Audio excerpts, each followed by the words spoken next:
And good evening. Welcome to the May 11th, 2026 Eugene City Council meeting. Thank you for joining us in this hybrid meeting format. And for anyone wishing to access the meeting remotely, can do so by watching the live stream available on our website, the broadcast on Comcast Channel 21, or by following the access instructions listed on the city's public webcasts and meetings materials. Tonight's meeting will include a public comment period.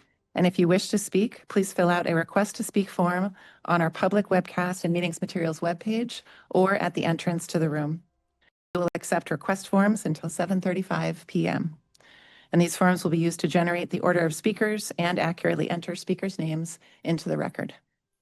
The public comment is limited to 90 minutes or conclude by 9:50 p.m., whichever occurs first, to provide sufficient time to address all agenda items on tonight's agenda. If the number of speakers exceeds the time that we have allotted, we encourage speakers to consider abbreviating their remarks so that the maximum number of speakers can be heard. And for those joining the meeting remotely, you are welcome to email your comments to City Council, and that is, of course, true of anyone who is also here in person. As a reminder, City Council's meeting rules of conduct apply to all attendees, both in the chambers and in the lobby, and include no flags, signs, loud or disruptive language, noise or conduct that obstructs the business of the council. Please keep the room quiet and respectful for all speakers, and you are welcome to wave your hands in silent support. We encourage all those that are ill to join our meeting remotely rather than in person, and we also have masks available in the lobby if you need one. In case of a medical emergency, an automated external defibrillator, an AED, is located on the counter behind staff on the west side of this room. The emergency exits are through the double doors located at the back of the room and the double doors near the front of the room, and the doors to the patio can also be used as needed. And with that, I call the May 11th, 2026 meeting of the Eugene City Council to order. We begin with a land acknowledgement.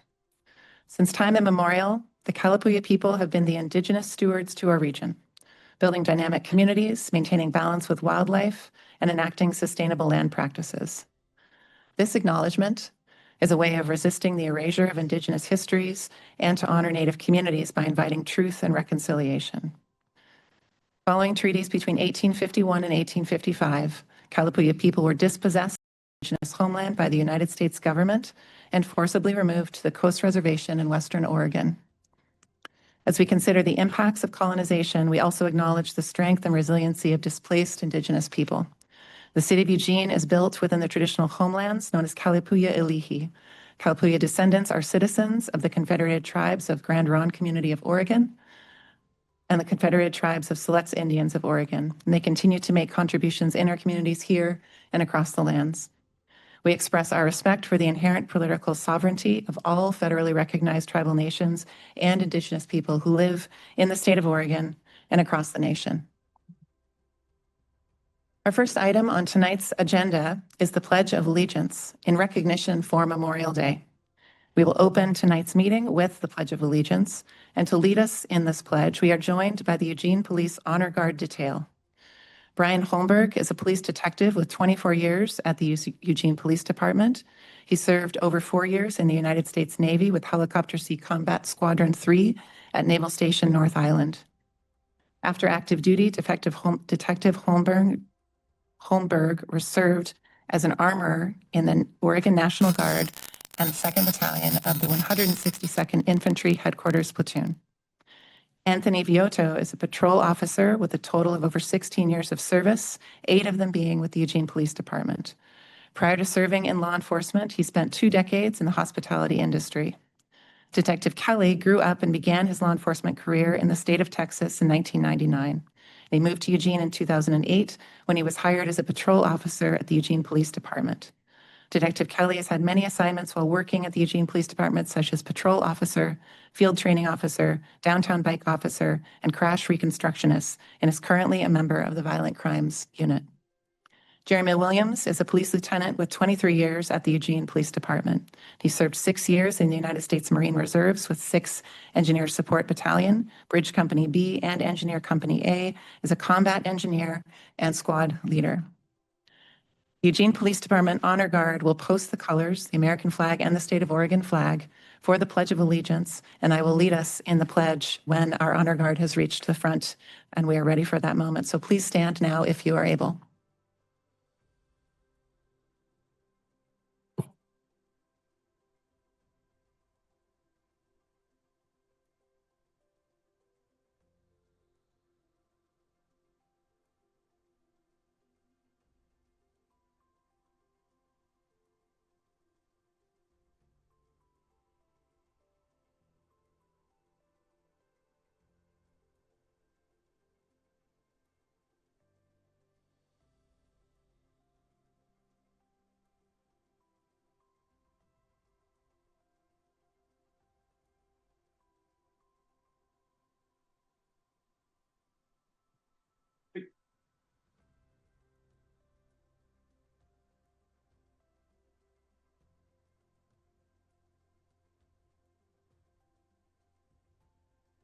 I pledge allegiance to the flag of the United States of America and to the republic for which it stands, one nation, under God, indivisible, with liberty and justice for all.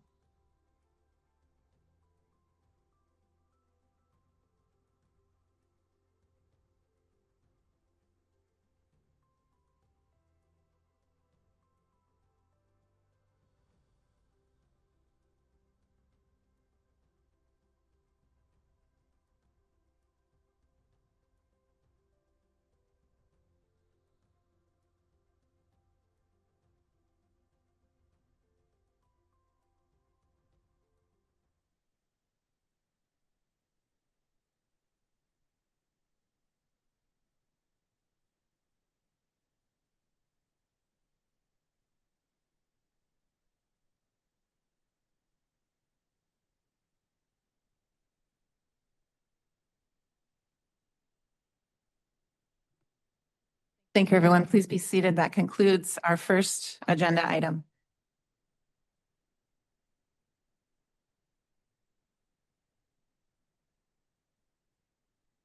Our second item on tonight's agenda is ceremonial matters, and I would like to share with you just briefly a few remarks about each of the proclamations that I've asked to be prepared this month. Mayoral proclamations are ceremonial documents signed by the mayor and related to public awareness campaigns, charitable campaigns, cultural celebrations, and special honors at the recommendation of the mayor. And these are the proclamations that we had prepared for the month of May.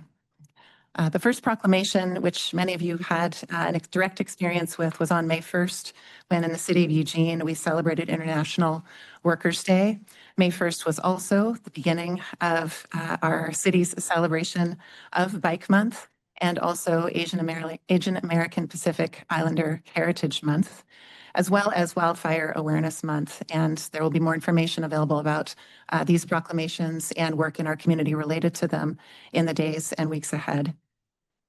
Just yesterday, we also celebrated Mother's Day in the city of Eugene and across this country.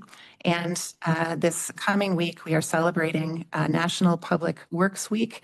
And tomorrow at 5:30 p.m., I will be sharing a proclamation related to KLCC Listener Appreciation Day as a part of our local public radio stations' work to celebrate local journalism and all that goes into maintaining that access and that incredibly important service within our community every year. All of these proclamations are available on the City of Eugene's website, and you'll hear more about them at community events and also from myself. But thank you for the opportunity to share them briefly with you this evening. And that concludes our second agenda item this evening. Our third agenda item tonight is committee reports and items of interest. And before I open the floor to committee reports and items of interest from our city council, I would like to read to you a statement that I've shared earlier with some of our media and that will also be available to anyone who wishes to access it. And it is regarding the events from this past weekend. On Saturday, a now former Eugene Police Department officer, Martin Siller, was caught using racist and dehumanizing language on video footage that was captured by his body cam in January of 2026. I'm infuriated by the behavior of this now resigned officer. The casual, offhanded nature of his derogatory and offensive remarks is deeply disturbing. This behavior has no place in public service or in our police department. This former officer violated our values, contradicted our policies, and betrayed the community's trust. Over the past 48 hours, these past 2.5 days, I've been in touch with our city council, our city leadership, our independent police auditor and the office, our police commission leadership and community stakeholders. And our independent police auditor has initiated an investigation into this incident, and the Eugene Police Department has submitted this incident to Oregon State Policing Standards Board. While it has been determined that no other EPD officers were involved in the video incident, we are committed to a thorough review of police policies, training, supervisory practices, and organizational culture. Our department knows that the perspective captured by this video evidence cannot represent our local employees or our department. As your mayor, I want to directly acknowledge the harms caused by this moment and also the work ahead and the importance of our shared commitment to it. Racism in any form is unacceptable, and we will not excuse or tolerate it, especially among those who are charged with serving our city. Affirmatively, we can do much more to build understanding, awareness, and relationships across our community. And building and sustaining trust requires acknowledgement, reflection, action, and a continuous recommitment to partnership. Every individual, regardless of race, background, or circumstances in our community, deserves dignity and fairness and respect. And I support our city's already stated commitments to a thorough policy review, enhanced training, and cultural change. And the Independent Police Auditor's Office's ongoing investigation is an essential component of this work. We are committed to ensuring that accountability is not only promised, but felt in our community. This is a statement that I had prepared earlier today, but I would also include members of the community to watch the press conference that was held this afternoon that had both our independent police auditor and Police Chief Skinner there sharing updated information and answering questions. And now I will open the floor to committee reports and other items of interest from council. Councilor Groves. Thank you, Mayor, and thank you for your opening comments. I have an Intergovernmental Relations Committee report. I serve as chair. This is from our meeting on May 6th. The IGR committee met on Wednesday, May 6th. The committee reviewed a summary of 2026 legislative session updates from the United Front delegation's late April trip to Washington, D.C. in preparing for the May 27th IGR work session with City Council. Additionally, the committee discussed the process for drafting the 2027 Oregon State priorities and the 2027 state and federal policy documents. As is our practice for these guiding documents, the IGR committee provides input and guidance in the development of the draft documents, approving them before bringing them to the full City Council for review, discussion, and action later this fall. At the May 27th IGR work session, staff will present summaries and materials for counselors of the legislative session and the United Front trip, including the annual UF book, and also outline the schedule, including opportunities for counselor input in the 2027 priorities and policy agenda. The IGR committee's next meeting is scheduled for Wednesday, June 3rd at 1:30 p.m. Please let your IGR committee, which includes myself, Councilors Evans and Ye, and Mayor Knudsen. City Manager Ariyama or IGR, let them know if you have any input or questions to follow up on. Thank you. Councilor Keating.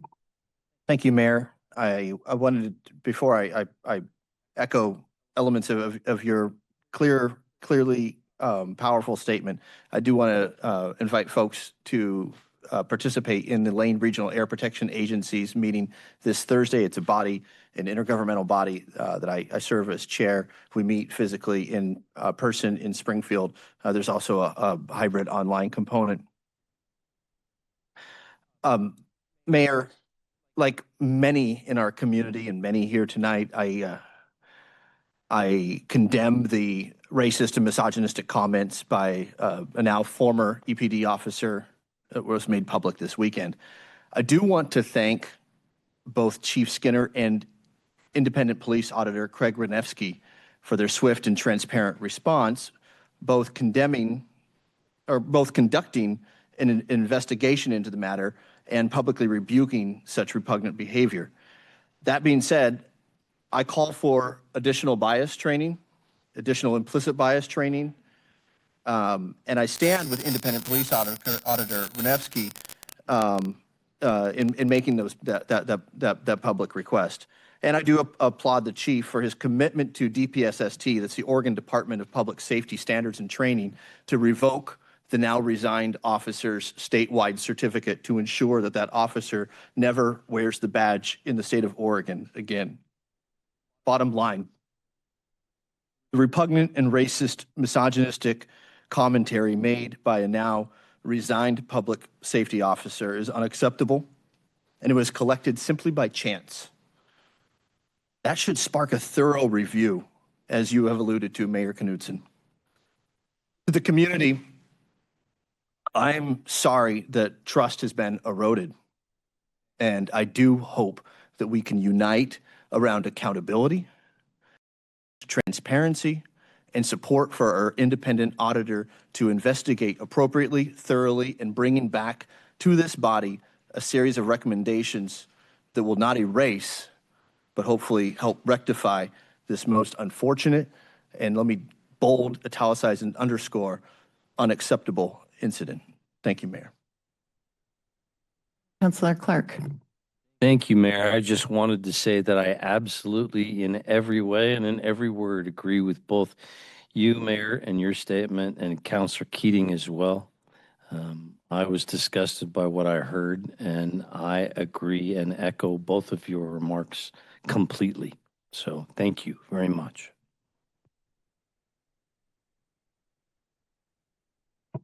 Thank you, Council. I'm sorry, Councilor Leach, am I seeing you? Who is Councilor Evans?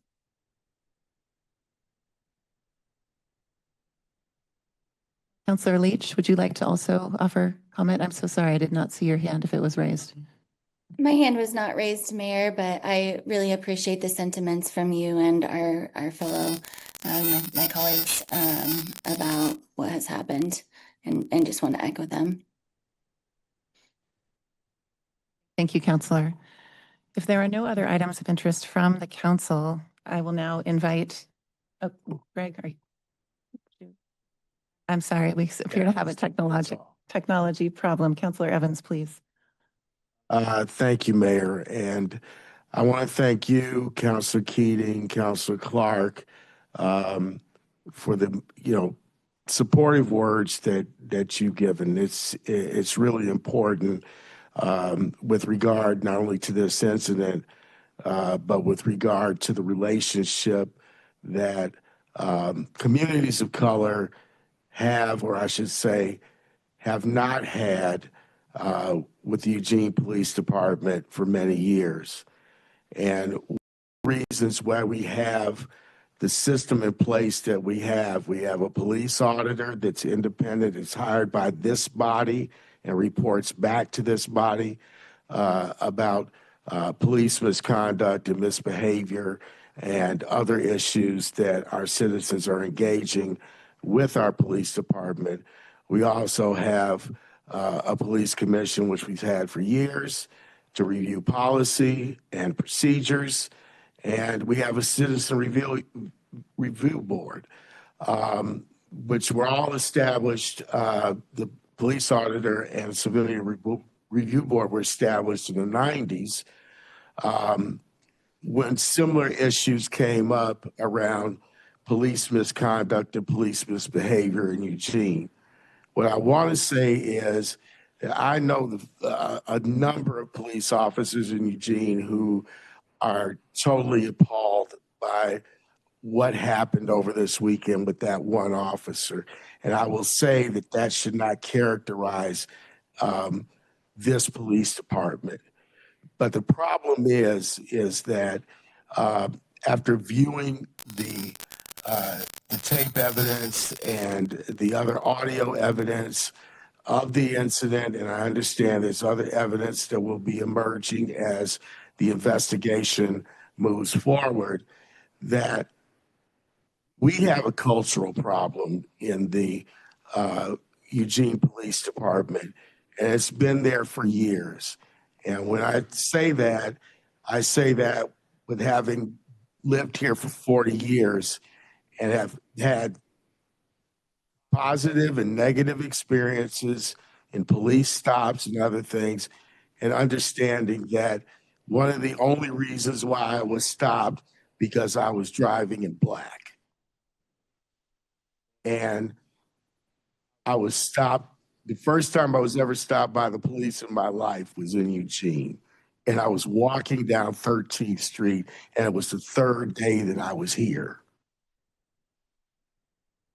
And so I will tell you that I've had a number of conversations since Saturday with people throughout the community, African Americans and others, and people who are relaying to me and have over the years their incidents with police engagement that have either been inappropriate or just downright unacceptable. And a lot of this stuff was based on race and ethnicity. And I know that some of my colleagues and other folks in the community may have some difficulty around articulating this, but trust me, I have no problem articulating this. And if you've known me since I've lived here for the last 40 years, you know, we have had to deal with this, not only with ourselves personally. It doesn't matter what status or what level you are in the community, whether you are an administrator or you're just somebody on the street.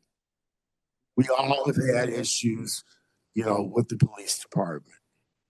And we need to have a significant change in culture. As Councilor Keating pointed out, we need more, you know, folks need more training. But we also need to examine how people get hired and get through a significant screening process to be able to feel comfortable while in uniform, on the job, in a police vehicle, wearing a gun, to be able to say what this ex-officer said. And sit there and laugh and giggle, not only about racist things, but about beating other people up. It's, you know, and some of the misogynistic things that came out of that. It makes it so that people, and was expressed to me today, we don't feel safe when we call the police. And so I will say this to you. We have to rely on the police. If somebody's breaking into my car, I'm calling the police. If you're breaking into my house, I'm calling the police. I'm not calling Ghostbusters. They don't exist, despite what some of you might think. But I'm calling the police. And I've had my family, police officers. You know, my cousin taught me how to hold a gun. And I understand police work to a large extent. It's not what you see on The Rookie or 9/11 or any of that. Nobody's jumping out of their car chasing people down the street every day, you know, with weapons out. My cousin was a police officer in Washington, D.C. for 31 years, and he never drew his gun once. So let's get real. This is not about television. This is not about some silly stuff that you see on CNN or Fox or whatever news channel you turn into. This is real life. This is what people have been going through in this country since for the last 400 years. And the fact that, you know, this is not an indictment of the Eugene Police Department per se. It's an indictment for our entire community that We have allowed this to go on, knowing what we know about the history of people who have engaged in inappropriate activity and illegal activity under the color of law. It happens throughout the state, throughout this country, and it needs to stop now. And I am committed, I've been here for 40 years, until I draw my last breath, we are going to make a significant change in this community, and we're going to turn the ship the right way, not the wrong way. I'm well over my turn. Thank you, Counselor. And thank you, audience. With no other notices from council, and please wave your hands if you've pushed a button and I'm not seeing it on my small screen here. I would like to invite our independent police auditor, Craig Renetsky, to the podium to provide an update. Thank you, Craig. Good evening. On the morning of May 9th, 2026, at approximately 11:32 a.m., I became aware of a disturbing video posted on the internet that showed a now former Eugene Police Department officer engaging in a conversation which contained racist statements. It also referenced domestic violence and described actions and utilized language that without question are morally reprehensible and ethically unacceptable. Under no circumstances is this type of attitude, language, or action acceptable. My office, as you are aware, is independent of the police department. I report directly to the council, and no one in my office, including myself or any of our family members, works for the police department. We are not located in the police department's facility and do not answer to the police chief or anyone in the department. As part of this independence and as mandated by city ordinance, we receive, classify, and investigate complaints of misconduct in the Eugene Police Department.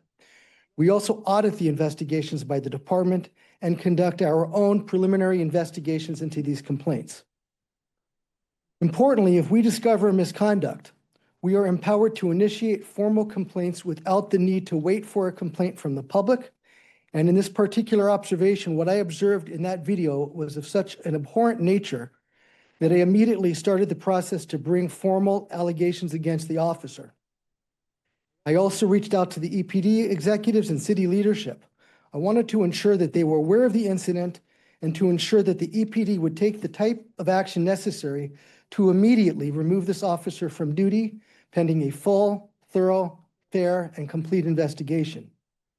At 2:24 p.m., I was notified that the officer in question had tendered their resignation.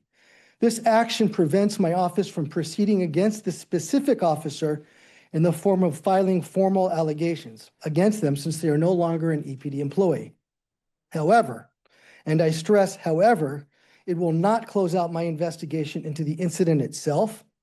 I'm also making this investigation the top priority in my office, and I've identified 3 goals moving forward. The first goal was to determine if there are any EPD officers involved in this specific incident. The body-worn video references other individuals. I was determined to find out who these individuals were and if they are current or former EPD employees. This would have allowed me to bring forth allegations of misconduct against those officers as well. For clarity, my office has absolutely no jurisdiction on matters outside of the EPD. This includes any oversight for any federal, state, or local jurisdictions except the EPD. The following investigative steps have been taken since this incident. I requested a number of items from EPD to determine if there were any other EPD employees in that vehicle. Based on the review of the entire video, not just the limited portion that was initially released on social media, and the additional evidence that I requested and immediately received, it was determined that the officer in question was alone in the patrol vehicle. It appears that the officer in question was talking on the phone to an officer from an agency outside of Oregon. It appears to have been the West Valley Police Department in Utah. The officers whose names were mentioned in that video have never worked for the EPD. The second thing that some of the councilors have already addressed is our office is mandated to analyze trends and recommend improvements to police department services in the city. This means that we will examine the EPD as a whole to identify any steps or changes that can be taken to ensure the members of the community are served by officers that have the type of ethics, morals, and character that the citizens of Eugene and the members of our community deserve and expect. Lastly, I want to urge the public to notify my office of any information that can assist in this investigation, but of equal importance, at any time they become aware of any misconduct of any employee of the EPD, that they should not hesitate to file a complaint with my office. Reports can be made anonymously, if so desired, and this can be done by phone, email, in person, or an online portal. And I'm available for any questions regarding the status if the council has anything. Thank you, Police Auditor Renetsky. Councilor Keating, Police Auditor, I'm so sorry. Councilor Keating does have a question. Thank you, Mayor. Auditor Renevsky, thank you again. I had emailed earlier and you had indicated that we were going to have an opportunity to discuss elements within the email, and a lot of those were answered in your public statement earlier today alongside Chief Skinner, so thank you.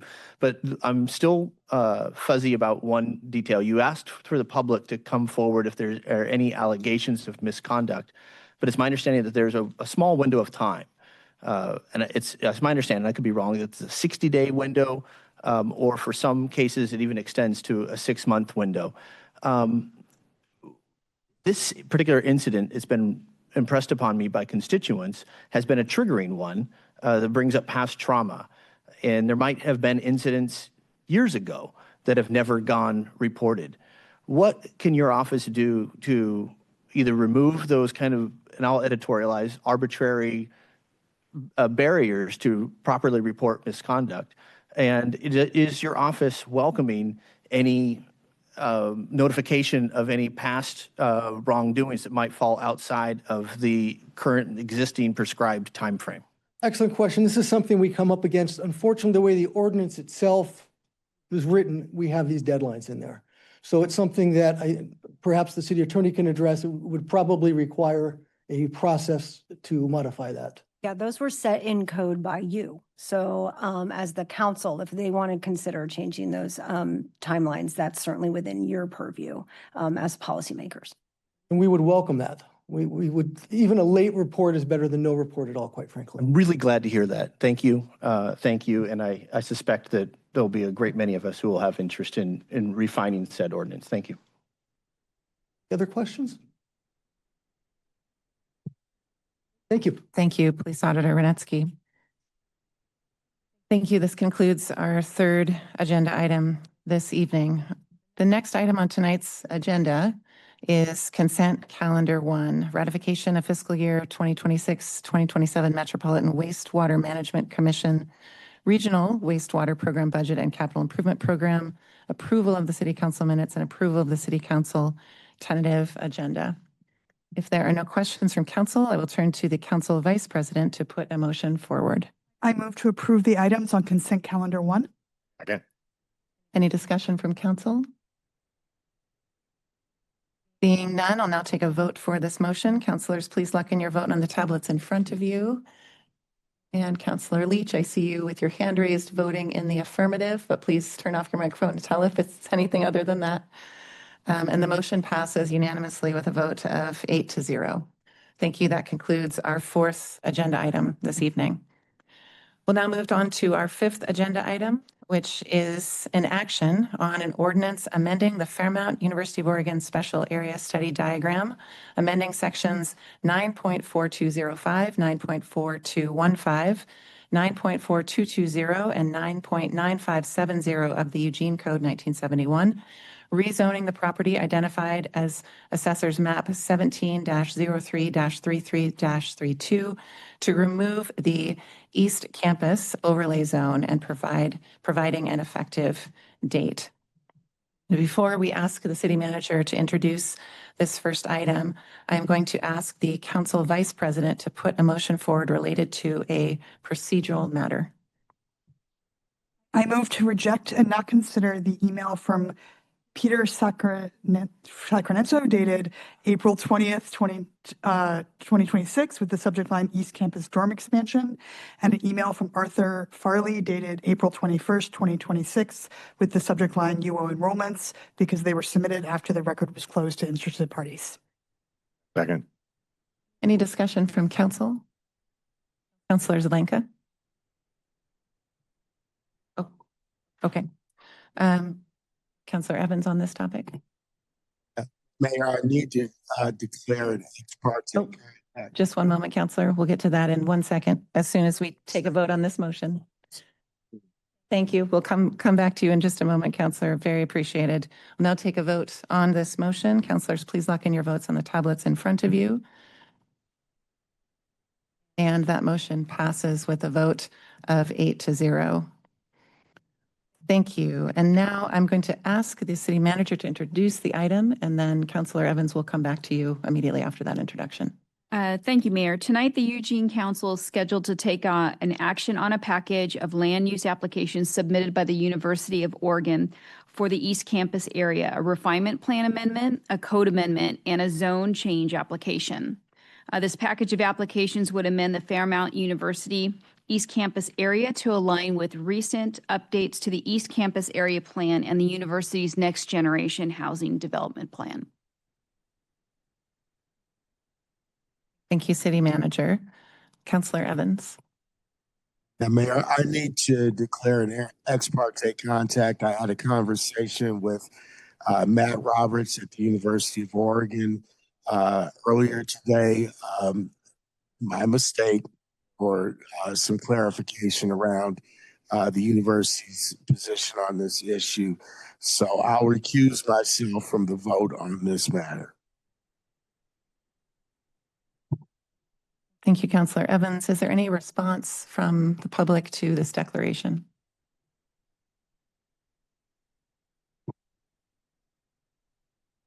Councilors, Lauren Summers, Assistant City Attorney. Councilor Evans, just to be clear, you don't need to recuse yourself. What needs to happen is that you declare the ex parte contact, put it on the record, and then there's an opportunity for a response to that ex parte contact, which the mayor has just offered. So if there's anyone in the room who wants to respond, now would be the time to ask for that opportunity. Being none, then I'm just going to ask you if you feel like you can make a decision tonight based solely on the applicable approval criteria and the evidence and argument that is in the record and not anything that's outside of the record. I think I can do that, so I can unrecuse myself. Okay. Got it. Okay. Thank you, Councilor Evans.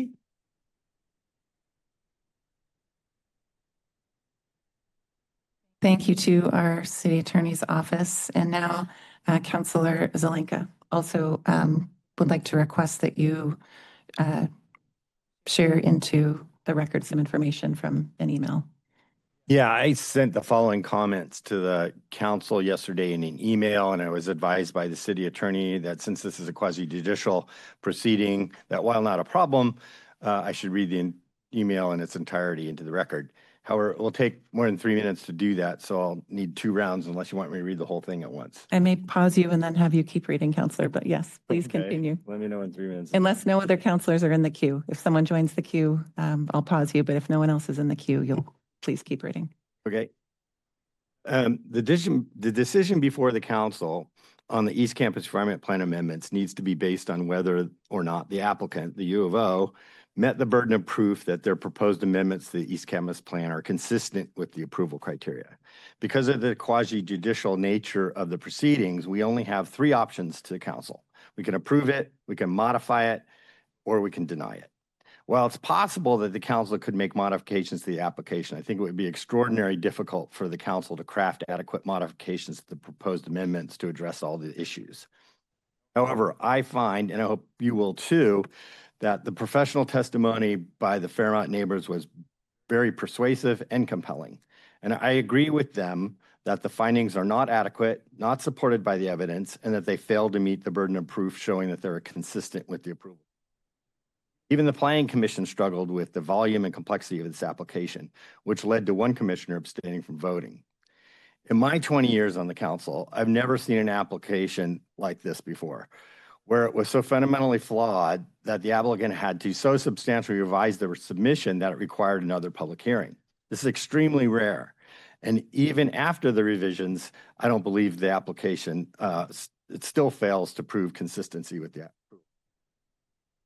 The preferred outcome to all of this should be to have the parties work together in a work group to develop a mutually acceptable result that both enables the U of O to develop the East Campus plan area and maintain the compatibility with and mitigate for the negative impacts to this significantly historic Fairmont neighborhood's stability and quality as is required by the approval criteria. That is exactly what we did in the East Campus Refinement Plan amendments in 2004 and the Matt Knight Arena application.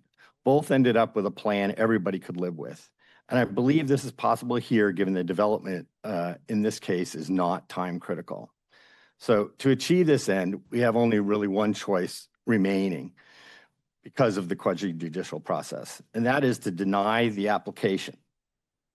If we do not do that, we are very likely headed for a LUBA appeal, delays, more rancor, and divisiveness. So I worked with the city attorney's office, Lauren Summers, to craft a motion, and I'll read it and then I'll make it after I'm done. To move to deny the applications due to noncompliance with approval criteria in EC 98065-1, EC 9.80652, EC 84241, and EC 84242. And I move to direct the city manager to bring back a written decision supporting the denial. Councilor Zelenka, I'm going to pause you now and come back to a second round. Councilor Kaczynski. Oh, thank you. Thank you, Councilor Zelenka. So we should all be clear that this issue is not about housing as the U of O would have us believe. The number of students has been relatively flat for quite some time and expected to be so over the foreseeable future. So this is really about the impacts on the Fairmont neighborhood.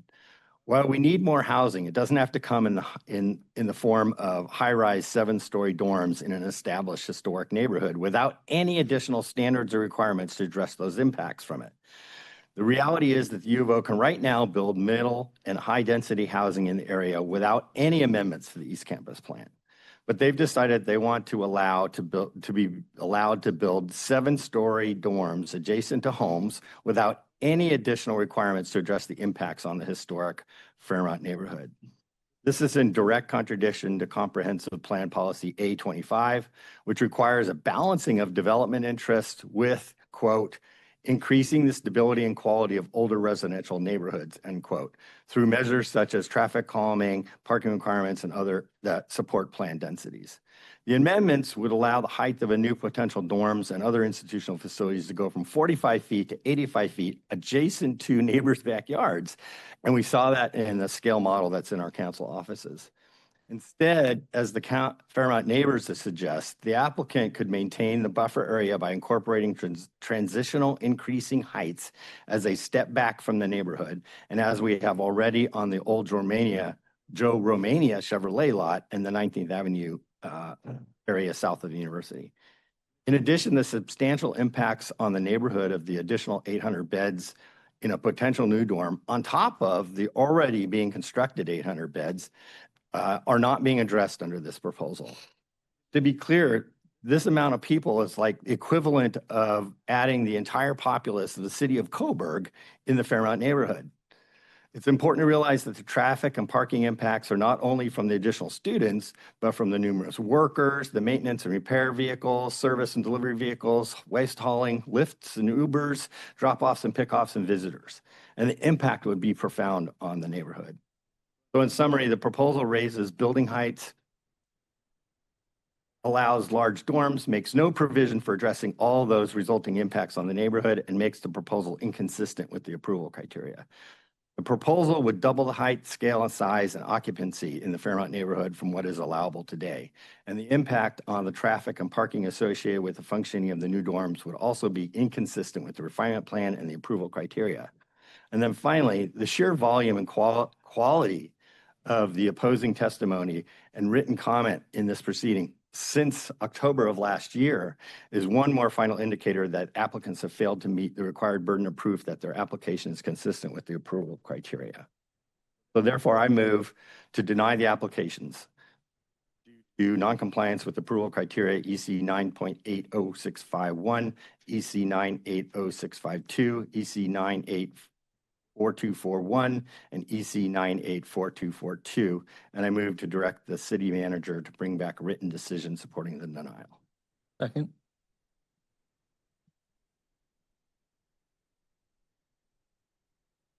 We'll complete this conversation on the table, and then if needed, explain a little bit about the background as to why that rather unusual and lengthy statement was just read at that point in our meeting. We have a motion on the table and a second. Any discussion from council? Councillor Kaczynski. Yes, and thank you, Councillor Zelinka. And I appreciate you bringing up at the front of this conversation that this is a quasi-judicial decision. And so the question before us is not whether or not we think the university's proposal for dorms is a good proposal or a bad proposal, or whether we think that those impacts would be this or that. It is, does that meet the approval criteria? And I've spent a lot of time looking at the approval criteria and looking at what the language is and what the proposal is. And in my opinion, they have met that approval criteria. In particular, and I could sort of go through point by point each one and the concerns that got brought up, but I will just pull one out because I only have a couple of minutes. One of the concerns that was brought up was approval criteria surrounding compliance with the existing refinement plan, which calls for transition between the university uses and the residential uses. It doesn't specify what that transition has to look like. And looking at this language, this does, what is a meaningful transition is to some degree in the eye of beholder. It's not a specific set of criteria. And when I look at the transition that is included in this proposal, and compare it to transitions between higher and lower intensity uses in other parts of the city. If you look at what the transition standards are for R1 abutting R4 in the city, what is proposed in this proposal is significantly more transition-y, I guess. There's more of a step back, there's more of a change there. I think it is likely that no matter what decision we make, this is going to go to LUBA either way. I think that there's a fair chance that if we make a wrong decision here, the university will bring us to LUBA. And so I'm looking at where I think that we have the best opportunity to be able to successfully defend our decision at LUBA. And so I am unfortunately not going to be able to vote for Councillor Zelinka's motion. Thank you. Any other discussion from council? Then I'll now take a vote for this. Oh, Councillor Zelinka.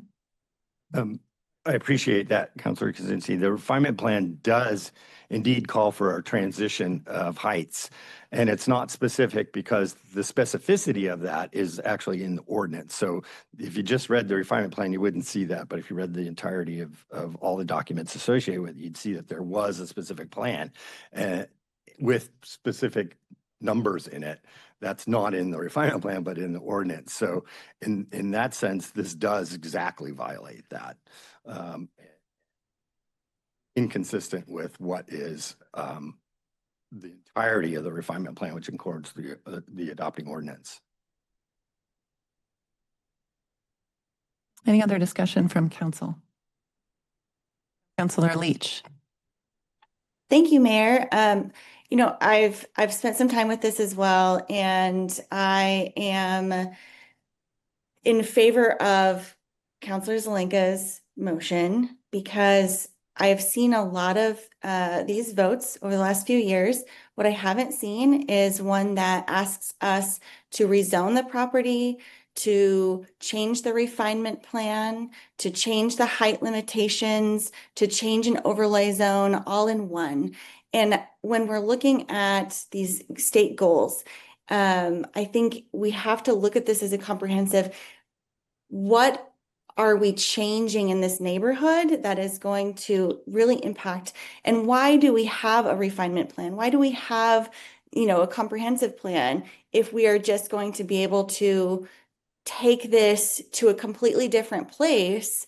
We are doing neighborhood planning in other neighborhoods. What is the point if in one fell swoop that we can just say, you can do this project how you want, and regardless of how the neighborhood and the impacts to all of these sets of code that we have set for a reason. So I am going to be in favor of the motion, and I'm hopeful that in denying this application, we can go back to the drawing board and we can approve something that looks like something that the neighbors, the neighborhood, the community, the university, that we all can come together, because I think it's completely possible. So I appreciate you, Councilor Zelinka, for bringing this up.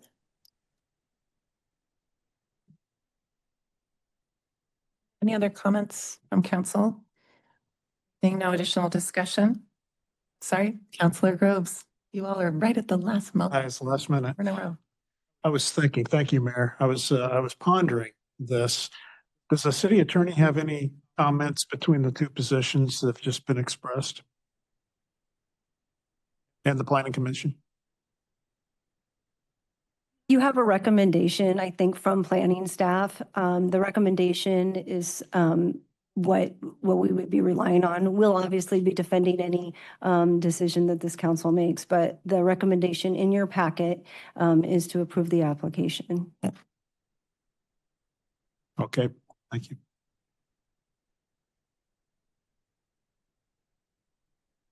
Any other comments from council? Seeing none, I'll now take a vote for this motion. Council, please lock in the votes on the tablets in front of you. Councilor Leach, will you please indicate your vote? And this is a vote for the motion to the Councilor Zelinka move to deny the application. Correct. I vote to approve this motion. We have 3 in the affirmative and 5 against, and so the motion fails. I'll now turn to the Council Vice President to put another motion forward. I move to approve the ordinance amending the Fairmont University of Oregon Special Area Study, amending the Eugene Code, and rezoning the property that is included as attachment B in this agenda item summary.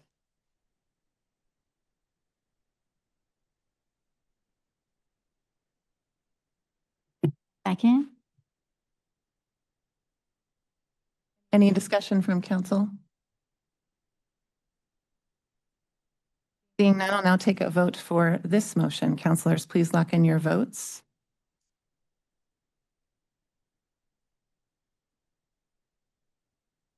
And Councilor Leach, would you please indicate your vote, either thumbs up, thumbs down, or a yes or no?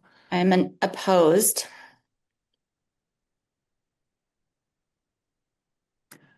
Just confirming, then the motion passes with a vote of 5-3. And the motion passes.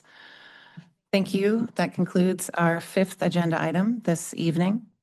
The next item on tonight's agenda is the public comment period. Public comment period is an opportunity for individuals to speak to the City Council on any city-related issues, except for those items which have already been heard by a hearings official. Staff, can you please share the list and number of speakers that signed up to speak by 7:35 p.m.? Thank you, Mayor. We had 31 folks sign up to speak. As a reminder, public comment period will be limited to 90 minutes or conclude by 9:50 p.m., whichever occurs first, to have sufficient time to address all items on tonight's agenda. Oh, that's not my line. I will announce two speakers' names at a time. When you are called to speak, please state your name and your ward or neighborhood if known before beginning your comments. When you are announced as the next speaker, please move to the seat in the front row designated for the next speaker. When it is your turn, you may come to the podium. Please leave any bags you may have with you at your seat. If you have documents to give council, please place them in the basket near the podium. You will have 2.5 minutes to speak. The timer will flash red when you have 15 seconds remaining to speak. Your microphone will be muted at the 2.5 minute mark. Please note that use of profanity is not permitted. Our first speakers tonight are Lynn Woodrich, followed by Kevin Cronin.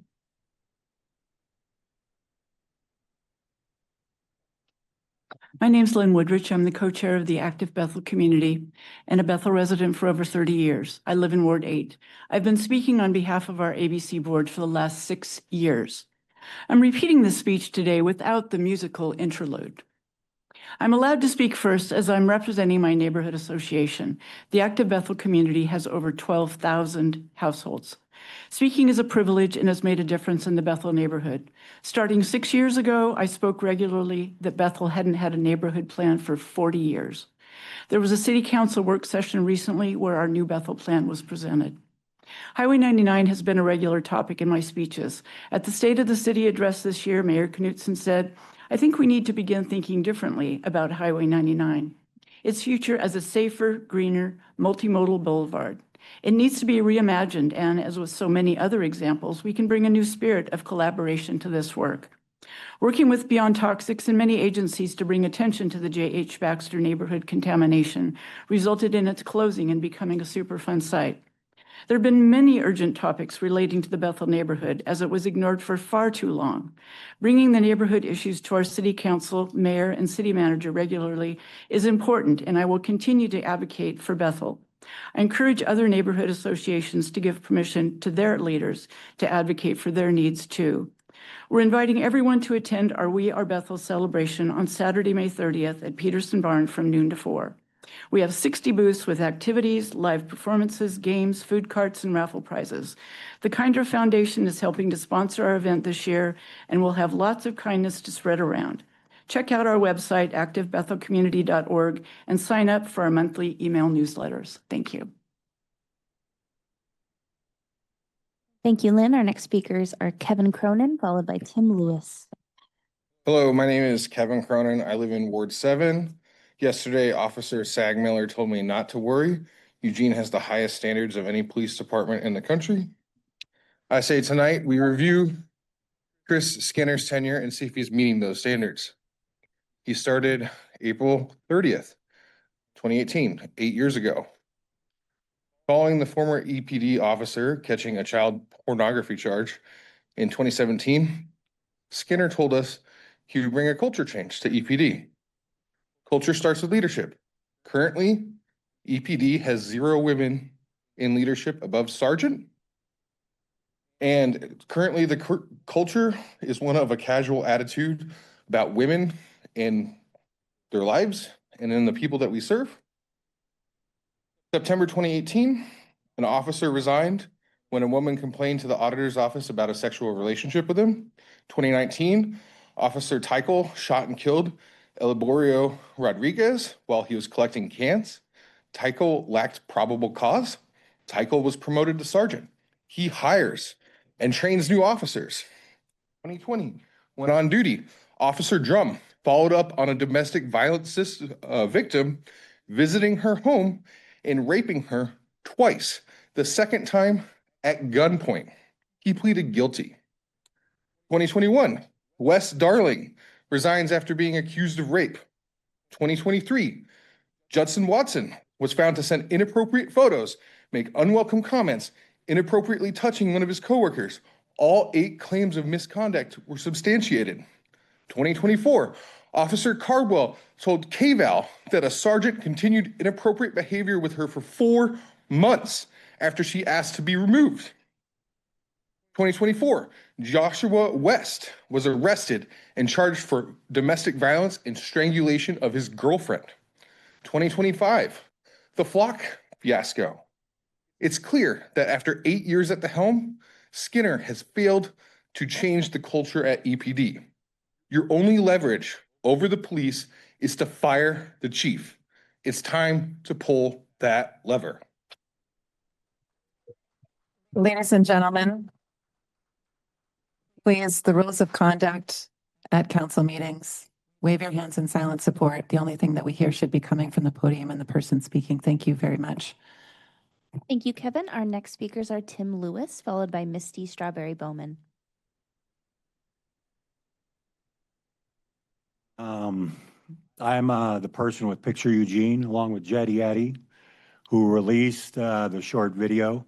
And I'm not an arrogant guy or anything too much, but you're thanking each other for all the work you've done, the police and how we responded and everything, but nobody thanked us for releasing this video footage to force you to do some of those things, you know? And so just a little bit of recognition would be cool.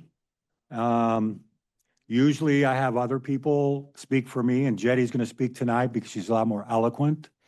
But when I was trying to make a decision on releasing the 23 minutes or the 4-minute video, it took me about a week and a half to 2 weeks to figure that out. I struggled with it. I talked with people, talked with friends, talked to my attorneys, because frankly, I sort of felt for this officer because he was being thrown under the bus, because it's a culture that I said in this video, it's just a small taste of police culture. And that's not unusual, like you heard from Kevin right here, all the different things that have gone on.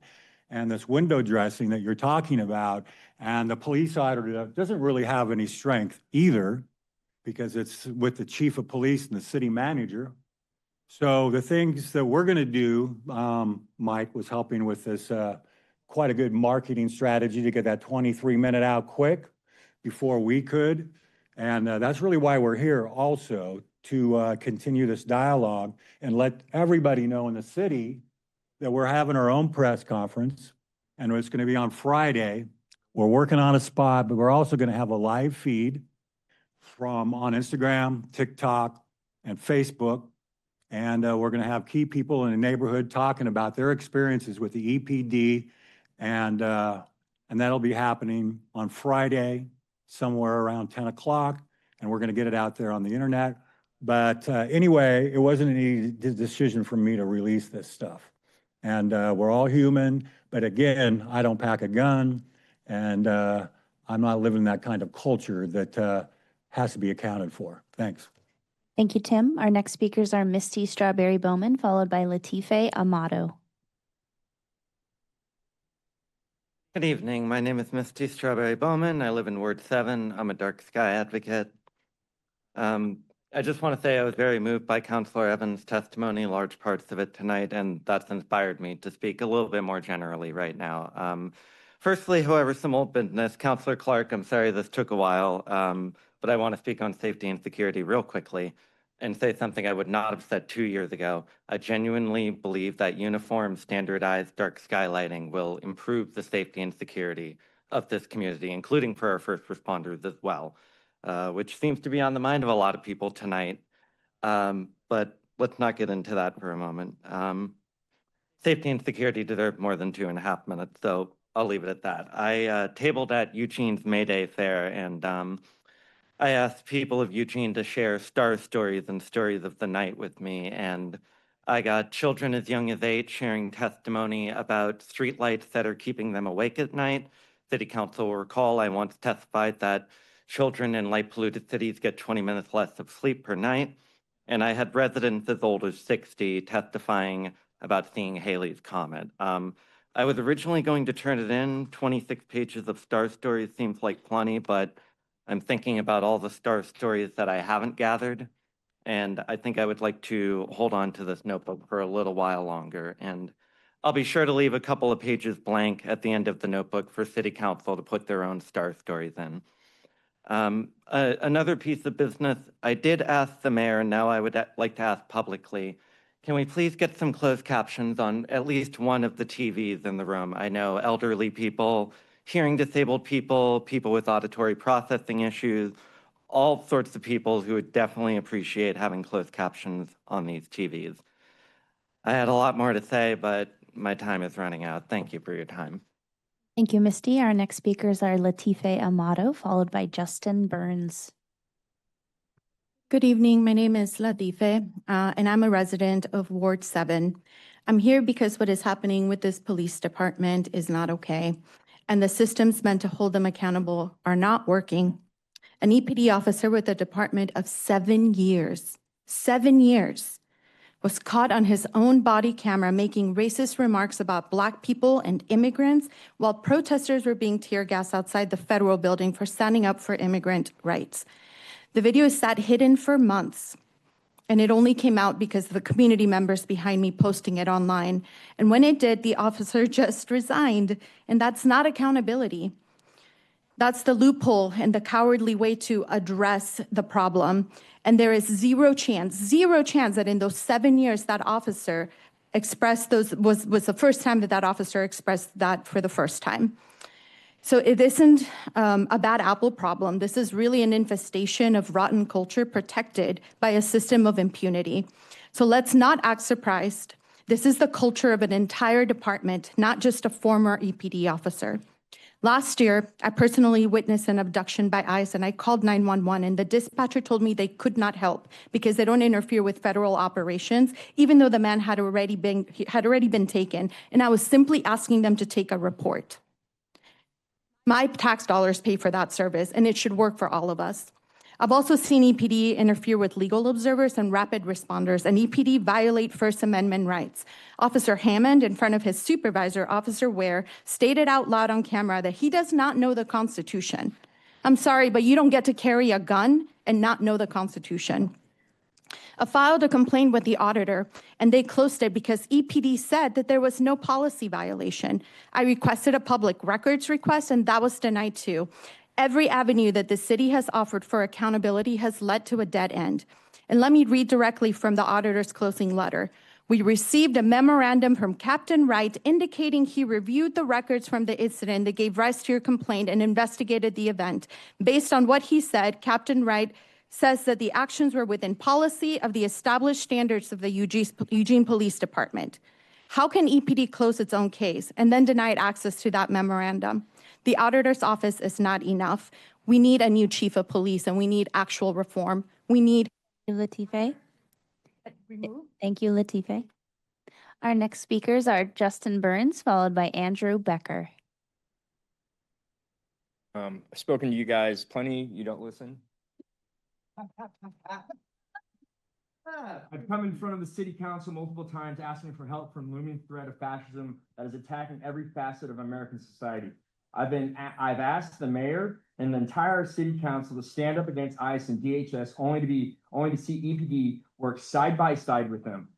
EPD has been recorded meeting with ICE in their very own parking lot. When confronted, EPD tried to intimidate the recorder, telling them they couldn't be in public property. I've personally seen 3 EPD officers engaging in a conversation with Will Turner, the head of DHS in Eugene. When asked, Officer Clues, sitting in that corner right over there, you can ask him later about it, what he actually said. When I asked him what they were talking about, he told me they were talking about the weather. The weather. First of all, why are you guys even hanging out with each other? If there was something really pertinent, something you needed to do it. Don't be talking about the weather. You shouldn't be hanging out with each other. Okay, so and then and also Will Turner, the local Gestapo, was carrying a manila envelope labeled EPD. Now we have this new video showcasing in 4K the racist and misogynist culture that is obviously prevalent in the Eugene Police Department. Chief Skinner, Air Karen, you want us to trust you after working directly with DHS fascists, adopting flock cameras without public consent, and now after having your police department's racist and misogynist culture revealed? I think the only acceptable response would be for leadership, you in the corner, Police Chief Skinner, to resign. Shame on this city for not standing up for its most vulnerable people.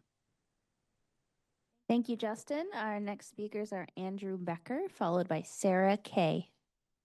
Hi, my name is Andrew. I live in Ward 7. I'd like you to think if there was like a babysitting agency of, like 200 employees. And they had committed as many rapes and murders as the EPD has under Police Chief Skinner. Would you hire that babysitting agency to babysit your kids? If a different city department, the sanitation department had raped and killed as many people, would you keep the sanitation department head or get rid of them? I mean, apart from the many stories that, Mr. Cronin and others have shared about EPD, a lot of it goes back to the violation of trust that came with the flock incident. I know hours after the council made it clear that they wanted the flock cameras shut down, Chief Skinner came out with a statement that they had just miraculously found a couple of burglars up on Skyline Boulevard, and it was only because of flock. Well, the closest flock camera to that place on top of Skyline Boulevard is more than a mile away. And there are at least 25 different ways without going by a flock camera to get up onto Skyline Boulevard. There's no direct access point from that flock camera. The next one is a mile and a quarter away, and the next one is more than a mile and a half away. So from the deceptive nature with which flock was brought into the city without government oversight by its elected Democratic leaders, and just based off of his statements that I heard word for word in other police jurisdictions across the country in online videos where police chiefs would say almost verbatim, exactly, oh, Flock did exactly this and that and the other thing. These are just press releases that Flock gives out to every contract holder that they have.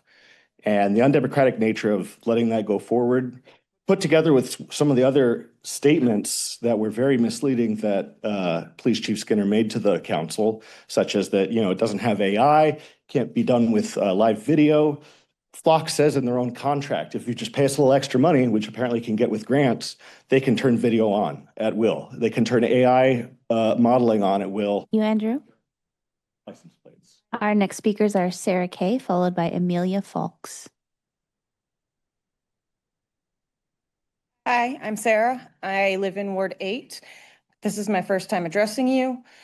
I have worked in 6 states, and I've worked alongside cops in 5 of those states.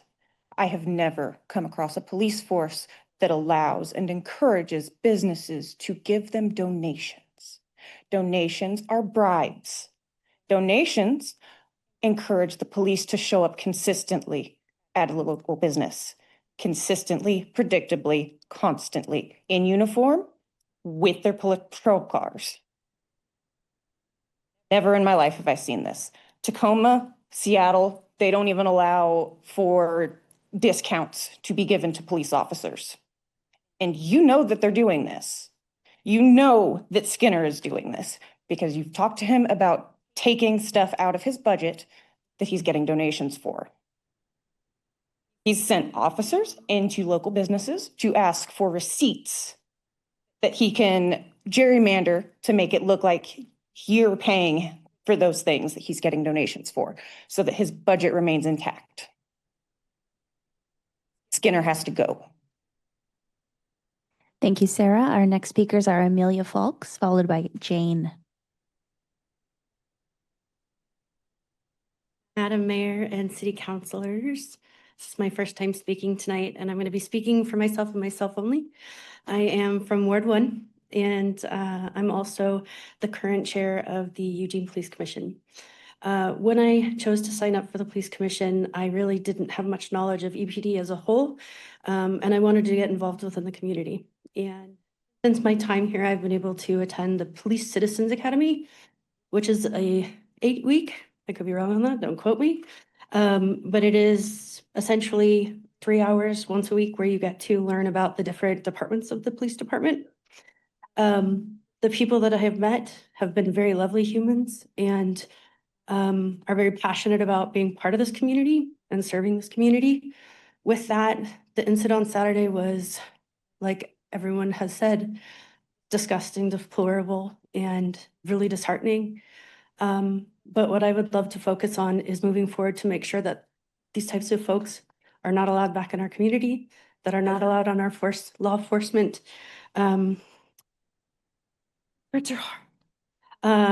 Just not part of law enforcement as a whole, or folks that help to serve the community. I'm hoping that we can build trust moving forward, and let people know that there are really good humans in EPD that are truly there to serve every day. And yeah, there are some great people and there are some really not great people. And let's keep focusing on getting those good people in those positions. Thank you very much.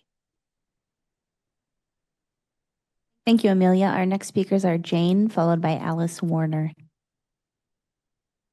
I'm not here to ask this institution for anything. You've made it clear where you stand. Your declaration of a humanitarian crisis is nothing more than a performative, empty promise. You provided a permit to the fascists so they could build their Nazi fortress. You claim your hands are tied because you insist on following the laws of those that are violating the Constitution every day. You've allowed Skinner and EPD to get right up to that line of just barely but not quite violating sanctuary law time and time again. Mayor Knudsen, city councilors, Chief Skinner, thanks for making it crystal clear that your purpose here is to make it easier for Nazis to operate in Eugene. We get it. No matter the violence perpetrated against our city, you will always choose to cower behind rules and regulations rather than grow a spine and fight unjust laws. The statement Skinner released, the 1 day of body cam footage he shared, and him being here tonight is not accountability. It is just as performative as his counsel. The violence and racism hasn't been weeded out all because one officer resigned. Racism, misogyny, and violence are literally core pillars of police culture, and it starts from the top. For those of you, here, I'll turn around. For those of you who are here tonight and body will not be coming to our rescue anytime soon. Actions over words. It is up to us to protect each other. So grow your community networks, fill your community pantries, start your community garden, join a neighborhood defense group, get involved in skill sharing. Things are going to get much worse, and we only have us to rely on. Thank you, Jane. Thank you, ladies and gentlemen. Please wave your hands in silent support so that we can move on to our next speakers and they have their time. Our next speakers are Alice Warner, followed by Tricia Campbell. The police chief has said that the Eugene Police Department does not assist ICE, but actions speak louder than words. The EPD does assist ICE. Citizens have filed complaints with the police auditor documenting local police assistance with ICE, violations of the sanctuary law, which covers both direct, and this is super important, indirect assistance for immigration enforcement at the federal level. The auditor has rejected complaints, failing to weigh critical evidence. The work is not thorough. And so the police have continued to find ways to assist ICE. You, not the police chief, and not the auditor, are ultimately responsible for the work of these departments. Supervision is needed. And I understand that in this audience are people who feel that the time for a firing review, that's now. Whether you're reviewing for firing or whether you're reviewing for continued employment, you still need to exercise vigorous supervision because there are violations of law going on every day, and this is a life or death issue. When ICE calls, EPD says yes to help, many different kinds of help. First, the EPD allows ICE to drive around in cars that have no license plates. Second, the EPD allows ICE staff to wander about in our community with masks on. EPD has directed traffic for ICE staff. I read that in an auditor's report. Somewhat shocked. EPD has provided a second security detail for the ICE Operations Center at High and Pearl.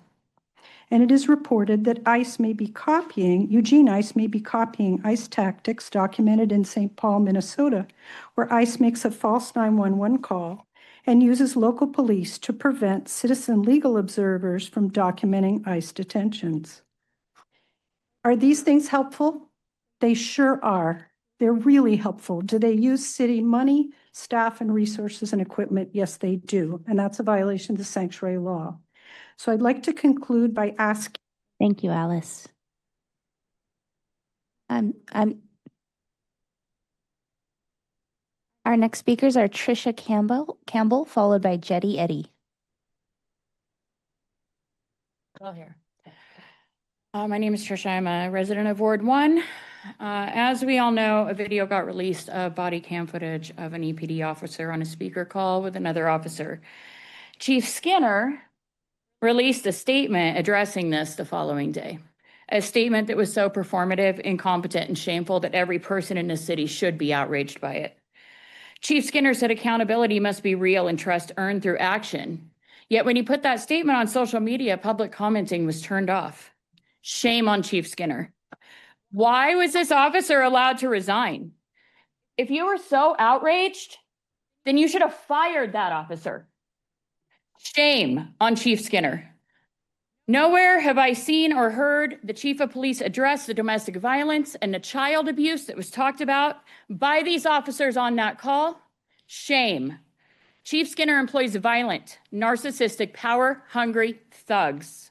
If you think that this was if this was a one-off, it is not. This is the norm, not the exception. I could spend hours giving you examples of police misconduct, excessive force, and gross misuse of our funds because the police work for us. Ultimately, we pay their salaries.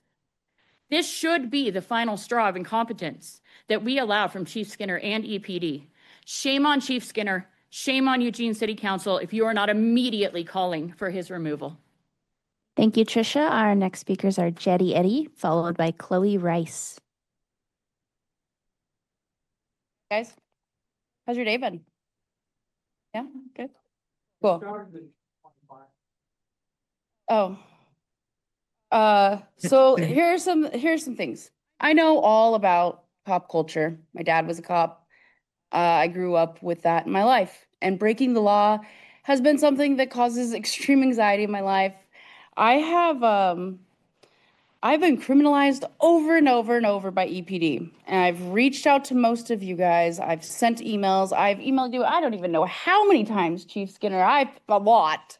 I think he's got me on block because he absolutely won't respond. This council has arrested me because I tried to talk to you the correct ways. You ignored me. I was staying out on the streets with people who were surviving for 5 days. And in those 5 days, 5 sweeps happened. So I came in here desperately begging for somebody to listen to me about the police misconduct out there, about the city workers breaking 72-hour notices. And guess what happened? Y'all freaking sent me to jail. I'm sorry. Sorry. Jetty, profanity. Better. I begged the city council to please react, to please listen, to please help. I was arrested. I've been harassed by multiple EPD officers. I have filed complaints with the city, with the police board, whatever they're called. They say, yeah, we see some misconduct here. Then guess what happens? It gets sent over to Sergeant Salo over at EPD. And he says, there's nothing wrong here. This is fine. Like multiple times, 5 times. I don't take anyone in the city serious because none of you guys are going to come to our help. None of you are. In fact, the chief mocked me on the podcast when I talked about being followed and how the flock cameras were dangerous to me. I'm helping people living outside. I'm not being a criminal. I'm helping 72-year-old women not freeze to death. I'm doing good things in this city that you guys are not doing, that EP is not doing. And I say shame on every one of you. I want to know why. I want to know why we keep hearing over and over and over, training, blah, blah, blah. It's like a 2-hour training a year on a computer with multiple choice questions. I want to know why this cop resigned and was not fired because he will get his pension for the rest of his life. Shame on you. Ladies and gentlemen, we need to have only the person at the podium speaking. And we need to have a public comment this evening that everyone feels comfortable participating in. That is one of the rights that we are trying to uphold in this space. We are asking you to please adhere to our rules of conduct. And if we can't do that, then we will not be able to continue. I have confidence that we will be able to continue. Staff.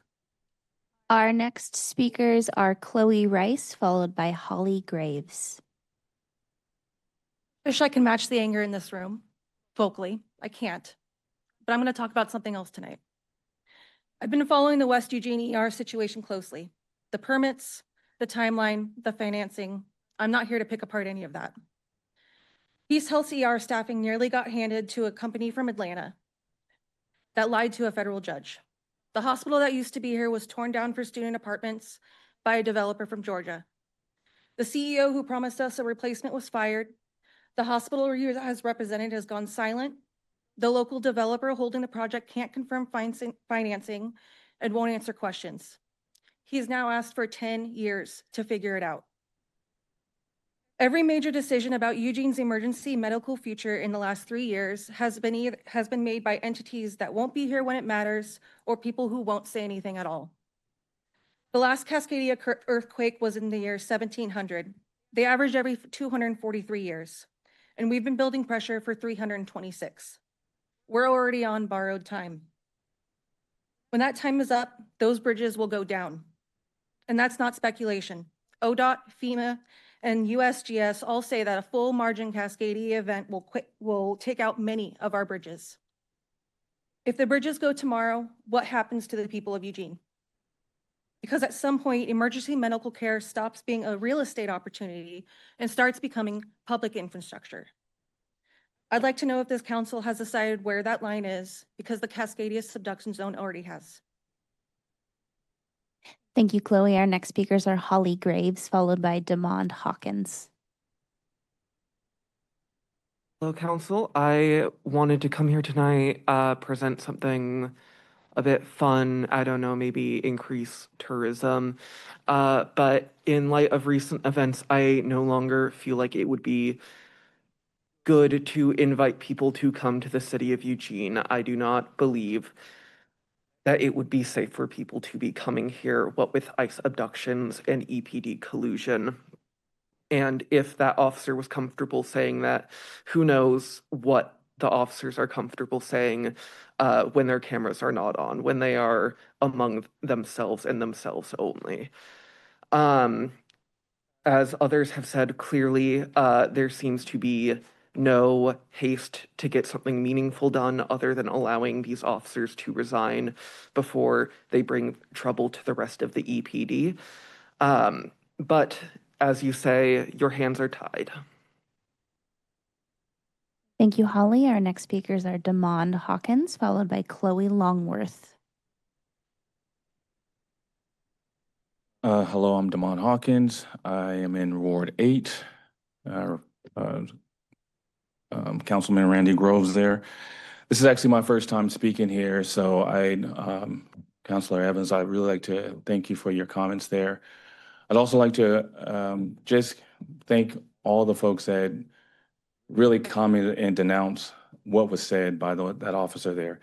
I would say if you guys did not say anything, people would be upset. So saying something is actually very important. I've never been in this space before like this, but I just want to mention that I kind of talk to people all across the country, and I talk about what we're doing here and how we're fighting things here and our trouble and the struggles that we have.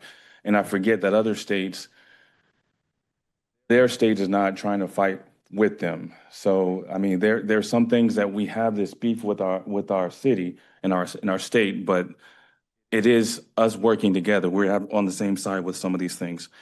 Now, I would say with the thing what we're talking about with this videotape here, I'm very disappointed. I'm very disappointed in what I saw there, but I can't say that I was ever surprised about that. As an African American man, this is kind of what I've grown up with, what I've known. 50 years in this community for the NAACP, I guarantee 50 years ago this was a social norm, right? They could say this without any qualms at all. So what we want right now is really the accountability, from his colleagues. If he's been here for 7 years, there had to be people that knew what he was doing and how he was talking about that, and they didn't feel comfortable speaking up. But the other thing that was going on here was the domestic violence that was spoken up there that we don't talk about. We're not calling that out as much as we should. And the fact that he was really praising the abuse going on with being tear gas from our people in our community that was trying to fight for our immigrants in our community. That shows that his values really wasn't with his job that he stands for. So there is something that needs to be looked at for our police department. That's just my comments there. Thank you. Thank you, Demond. Our next speakers are Chloe Longworth, followed by Matt P. Ow. I have a giant picture of EP and a little bit of SPD there, standing at the Fed building, guarding the fence as it is being put up. Show you all here. Look, fantastic. All these little Nazi supporters over there, like those three in the back, and all the rest of that department. Just a very long series of incidents of EPD and the police system working exactly as intended. It is not flawed in any way whatsoever because the police originated from a Nazi-style system. They were originally slave catchers. What makes anyone in this room think that they're going to be any different now? If they're not. Clearly, that was true with the racist remarks that we all just saw in the last week on that freaking body cam footage. That was 20 minutes of random accidental body cam footage in a random car. Like, this is not a one-off incident, obviously. If this was accidental, then that means that this is happening all the time and we just happen to see it. Wow, what a freaking surprise. Whenever you think of EPD, remember this picture. They are defending the Nazis in America. They defend DHS. They defend ICE.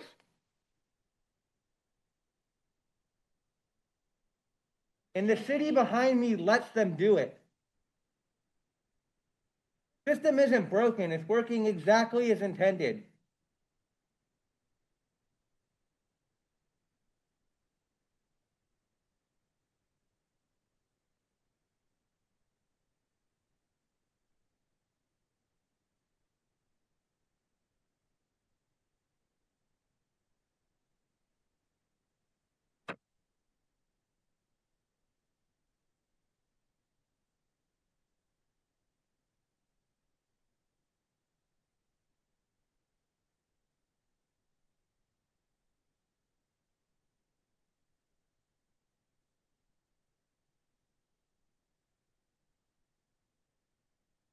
Thank you, Chloe.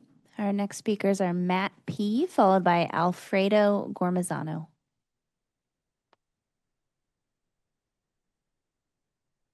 Hi, I've been up here, I don't know, a number of times. A couple city councils ago, we urged you to just not let them build a fence, deny what you could, at least publicly, like show your unapproval of it.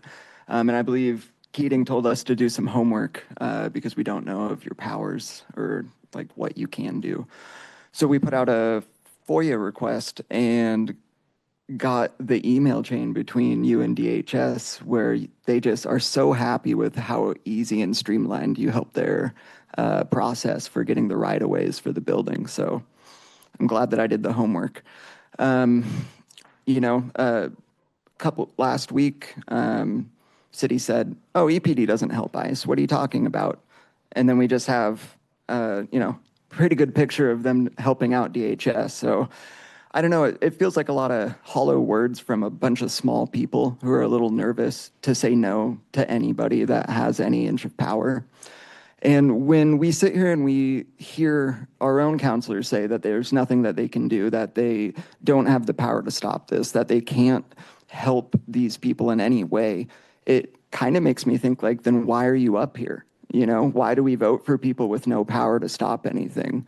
That seems redundant and just completely wasteful. Skinner has been the chief of police for 8 years. And I think that if that officer who said all of those racist, horrible things, was 7 years senior, so he would have worked with him for 7 years, right? And I'm sure that that was the first time that he ever said anything wrong. It was a two-way conversation. The whole incident is ridiculous. We just found it by chance, right? And to think that it's all solved and well and good because we caught one of them on candid camera is insane. It's asinine. I think that Chief Skinner does a really piss poor job at being chief of police. I think that he needs to resign. I think that, the integrity, compassion, and courage that he's worked so hard for in the past 8 years has fallen very flat, as proved time and time again. Thank you, Matt. Our next speakers are Alfredo Gormazano, followed by Ember. Good evening. I had planned to come and speak about something totally different, so I had no idea what I was going to hear tonight. Number one, I'm very disappointed that we're going to have yet another gigantic box dropped upon the Kalapuya land that we honor at the beginning of these meetings. Something about that sounds hypocritical to me. I mean, we're screwing this place up. We don't own it. It belongs to someone else. We're just here. Also, we're living in a time where dissent is being classified as terrorism, domestic terrorism. Wearing black is considered Antifa these days. You're subject to arrest and being called a domestic terrorist. Why don't we turn around and designate ICE in this community as a terrorist organization, because that is exactly what they are. Ladies and gentlemen, please, if we could have only the speaker and waving hands in silent support. Thank you. Speaker, please continue. Thank you. Thank you. So anyway, what I really came here to talk about tonight is I'm one of those DoorDashers and Uber Eats deliverers at night, and we are being pressured by these companies to drive faster, to get more deliveries in so these billionaires at the top can get richer and richer off of every moment. It causes us, many of us, to drive recklessly. Recently, a Uber driver T-boned some McDonald's workers that I just heard about from a friend of mine who works at McDonald's. Why? Because we're trying so hard to meet these deadlines. We're pushed. So if the city can start talking to these companies and saying, hey, slow it down, don't demand so much of your drivers, make our city a safer place. And we need that. We definitely need that. And yes, and at the beginning of this meeting, while they appreciate the desire to honor the flag, having people up there looking very military with guns was very terrifying. Really, very terrifying. It was like, honor this flag or we've got these guns. No, I don't pledge allegiance to a flag. I pledge allegiance to the people of the United States of America, to the land of the United States of America, to the democracy of the United States of America. Thank you, Alfredo. Our next speakers are Ember, followed by Stefan Streck. Thank you.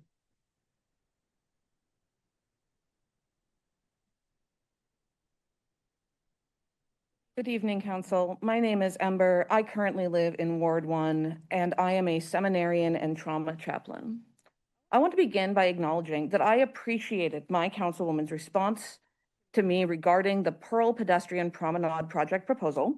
And I do still believe the promenade is a good and doable idea, but more importantly, I believe it was an idea. It was an opportunity for this council to demonstrate imagination, courage, and some actual capacity to govern, and there have been many such opportunities.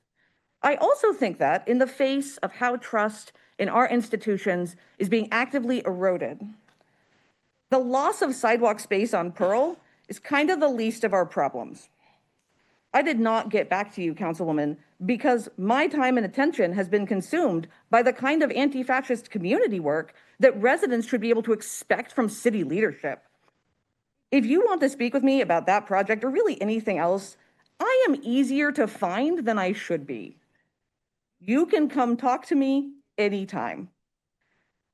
And I am not here to detail the saga of the fence or spell out EPD's ongoing and blatant collaboration with DHS and ICE using taxpayer resources despite our inability to fund basic programs, or to remind you that we are still waiting for an update about our flock data. Your inaction is not neutral, particularly in light of the humanitarian crisis you declared. The saying is, one bad apple spoils the bunch. And you and Police Chief Skinner are currently at the bottom of that barrel. I will be blunt that I don't think it helps our movement tactically to center removing city leadership, because in many ways, that only gives the federal government more room to maneuver. But if we continue to perform concern while refusing to govern, then you are making that conversation inevitable. Your meetings, statements, and declarations are not substitutes for governance, and they are becoming evidence of its absence.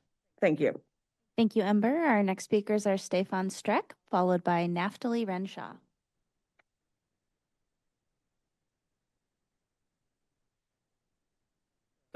Mayor, point of information. Are Yes, we Counselor. asking residents to leave bags behind? We do ask residents or speakers to leave their bags at their seat. The briefcase.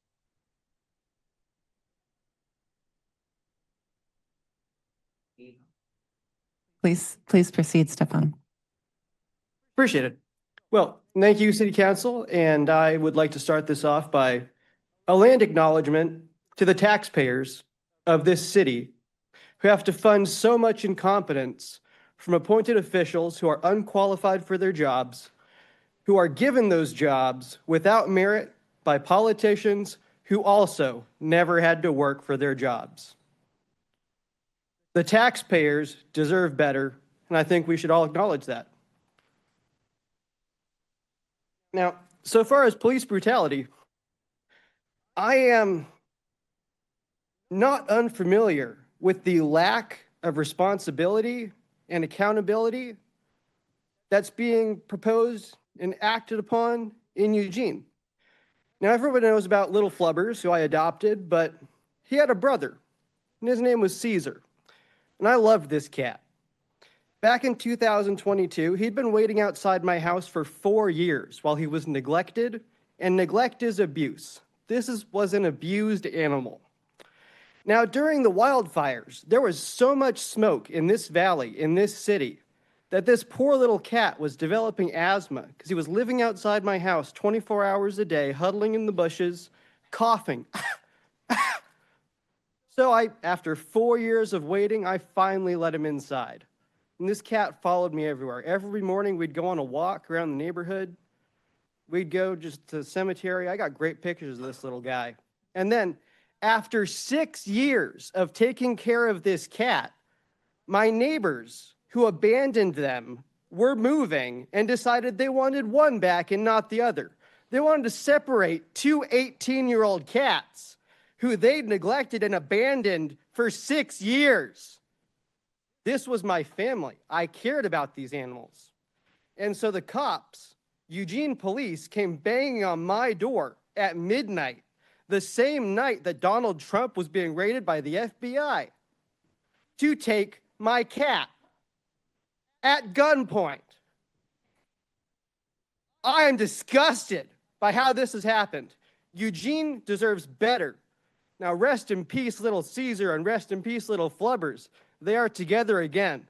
Those cats deserve better, and so do the people of Eugene. Thank you. Thank you. Our next speakers are Naftali Renshaw, followed by Rebecca Scott.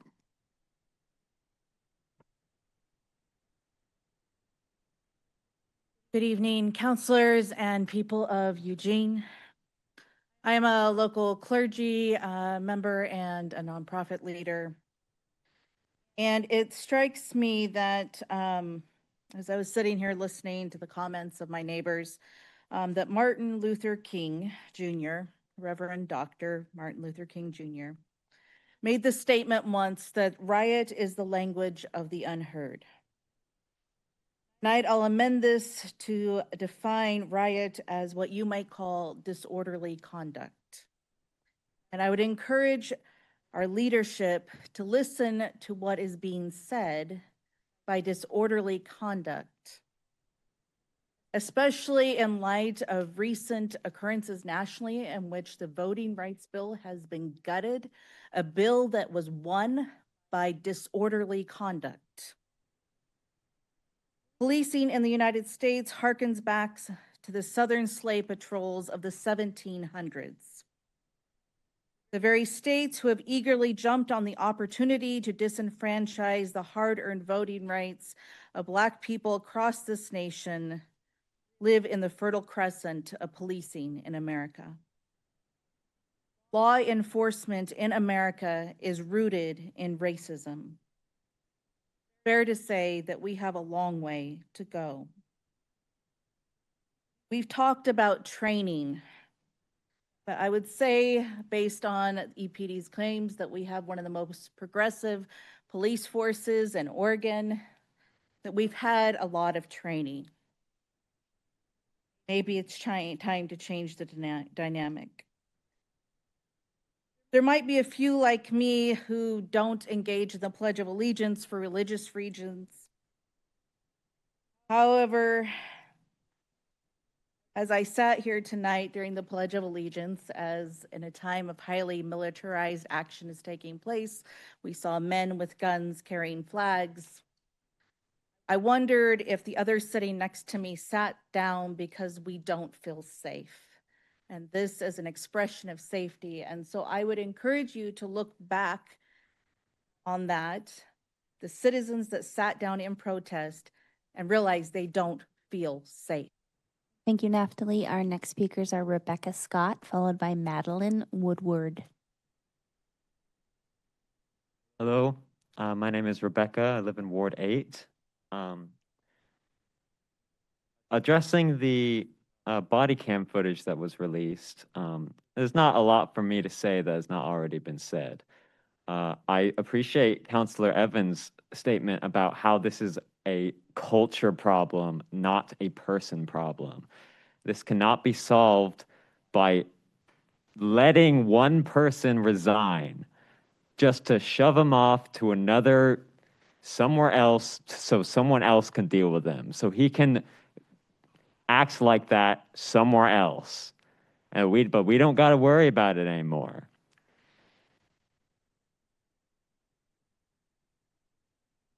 So, I don't know, maybe we could start off by, to address this, by preventing EPD from colluding with ICE officers who are currently terrorizing our Black and brown communities. The amount of people who I've talked to in this community who've expressed how terrified they are all the time when they walk down the street, when they go to work, when they go to school, everywhere. They are scared of that. I know people, someone whose mother was abducted by ICE, thrown to the ground because of the color of her skin.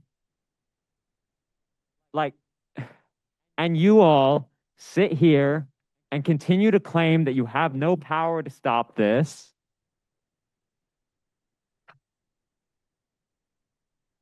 Yeah, anyway. I'd just like to finish off by saying that for the sake of our country, for the sake of our city, for the sake of my friends, my family, my neighbors, grow a spine. Ladies and gentlemen, there are several people who would like to still give public comment this evening. This is their time that we're using in those moments of outburst. Please adhere to the rules of conduct so that we can hear from the people who have come here to speak this evening. That's our agreement being in this space. Staff, please announce the next speaker. Our next speakers are Madeline Woodward, followed by Levi Simmons. Good evening. My name is Madeline. The racism and anti-immigration comments said by the officer was disgusting, but I wanted to specifically take time to comment on the misogynistic rhetoric delivered and address the reaction of the chief of police that I, as someone who is a survivor of domestic abuse, think was insufficient. From what I was able to understand from the footage that I saw, I'm appalled at the two men in the body cam footage who callously gossiped about the abuse they knew from men in their lives, detailing that the men would grab their wives, tell their wives, no one is going to want you because you have 5 kids and don't work, would beat up their daughter, call their daughter the B slur, chuck their daughter up against a wall, slap their daughter, and beat their ex-wife's husband so badly he thought that he killed them. Yet regardless, after discussing these abuses, one rushed very quickly to defend one of the abusers by saying, quote, "He's a cool guy. You'd want to meet up with him. The nostalgia of being together. He's a decent dude." What was said between these two men was enabling behavior. Knowing that the men they used to work with and were around were abusers, listening to these men detail abuse, yet not intervening or cultivating an environment that would make it safe for those women to report the abuse. How are we supposed to trust EPD to protect and serve the community when they won't even protect and serve the women in their lives that they know that are being abused? How are we supposed to report and feel safe as victims of abuse in a community if we are forced to go to the people that protect abusers? The fact that this was such common knowledge gossip, and the fact that the abusers felt comfortable enough to discuss the details of the abuse they administered with the two men in the video is very telling of the environment that has been cultivated. This wasn't just gossip between two men. This was a tell-all of the inner workings and how they enable, hand wave away, make it a safe space for abusers to vent freely and laugh off abuse. As to the matter of the chief of police, I'm disappointed that there was no mention of this in their official address other than deeply offensive language. I want EPD to be mindful going forward and know that this event deserves the utmost seriousness other than labeling it as just offensive language. I want to know what specific systems will be put in place to prevent this moving forward. Thank you. Thank you, Madeline. Our next speakers are Levi Simmons, followed by Ken Willis. I shake all of your hands with a warm heart. I am the son of a Lakota mother, and I've grown up as a white presenting person in Oregon my whole life, which makes me purview to a lot of things that other white people don't often see. I was appalled by this video, and as a former Army medic, I'm appalled by the treatment and callous words used in this department.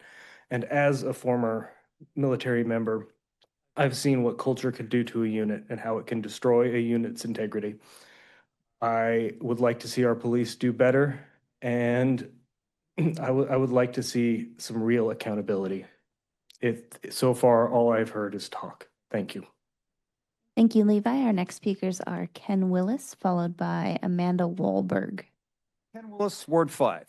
Chris, Jake, why don't you come up here and face everybody with the criticism instead of hiding in the back? Nothing? Okay. So Chris, I'm going to talk to you directly about the impact of your flock cameras on my autistic daughter and the damage it's done inside of my family. So I got a daughter who's got an IQ of 53 and she's autistic. We go for walks, we used to anyways, on a nightly basis. Because you put your cameras up and freak my wife out, she didn't want to take my daughter for a walk anymore. So because she can't understand what's going on, she's now holding my wife and I account for that, and it's put a wedge in our relationship. It's also caused us to spend a lot of time with her psychologist and her psychiatrist. So your very actions put a wedge in my family and destroyed about 5 years of work I was trying to do to build a relationship with a child who doesn't seem to trust us. And I put that blame on you, brother. So I'd really appreciate you to come up here and apologize for that and show some guts, but of course you're not going to.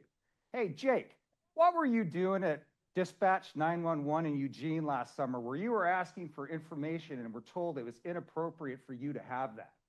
I got a lot of inside ball on what you guys were up to. Maybe you need to know about that. But why are you two not up here letting the city address you and actually standing here? Because this is cowardice. And I'm done. Chris, you screwed my family. Rotten hell. Our next speakers are Amanda Wahlberg. Ladies and gentlemen, next speaker, please. Our next speakers are Amanda Wahlberg, followed by Shelley Devine.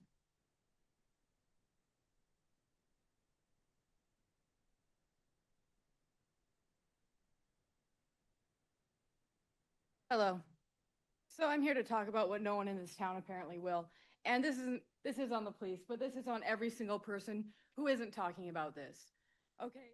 There's child trafficking happening at an unprecedented. You might not know all these kids that it's happening to because they come from California, they come from Asia, they come from all over.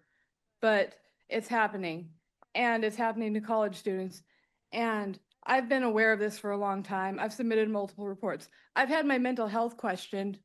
I've gone out of my way to find proof because people talk to me about it. I know things, and I have found proof. I have found human remains off Delta Highway where I was told that college students were being taken by a gang of men, some of whose names I know, and I've given to the police, and where they're being put in barrels and killed and held for ransom. And do you ever hear about any college students going missing in this town? No, you don't, because it's being covered up. And I have footage of it, and I reported it to the police both times I found it. And in both situations, under Oregon law, what the police are supposed to do is secure the premises, call the medical examiner. They didn't even go to the location I gave them. And I don't care who you are. I don't care if you're homeless. I don't care if you're sitting up there. I don't care if you're in the audience. I don't care if you're the cops.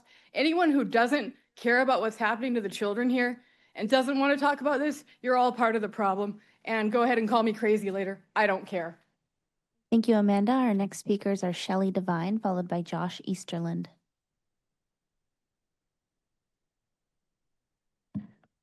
Well, we're delighted that the U of O is going to build a bit and annihilate another neighborhood.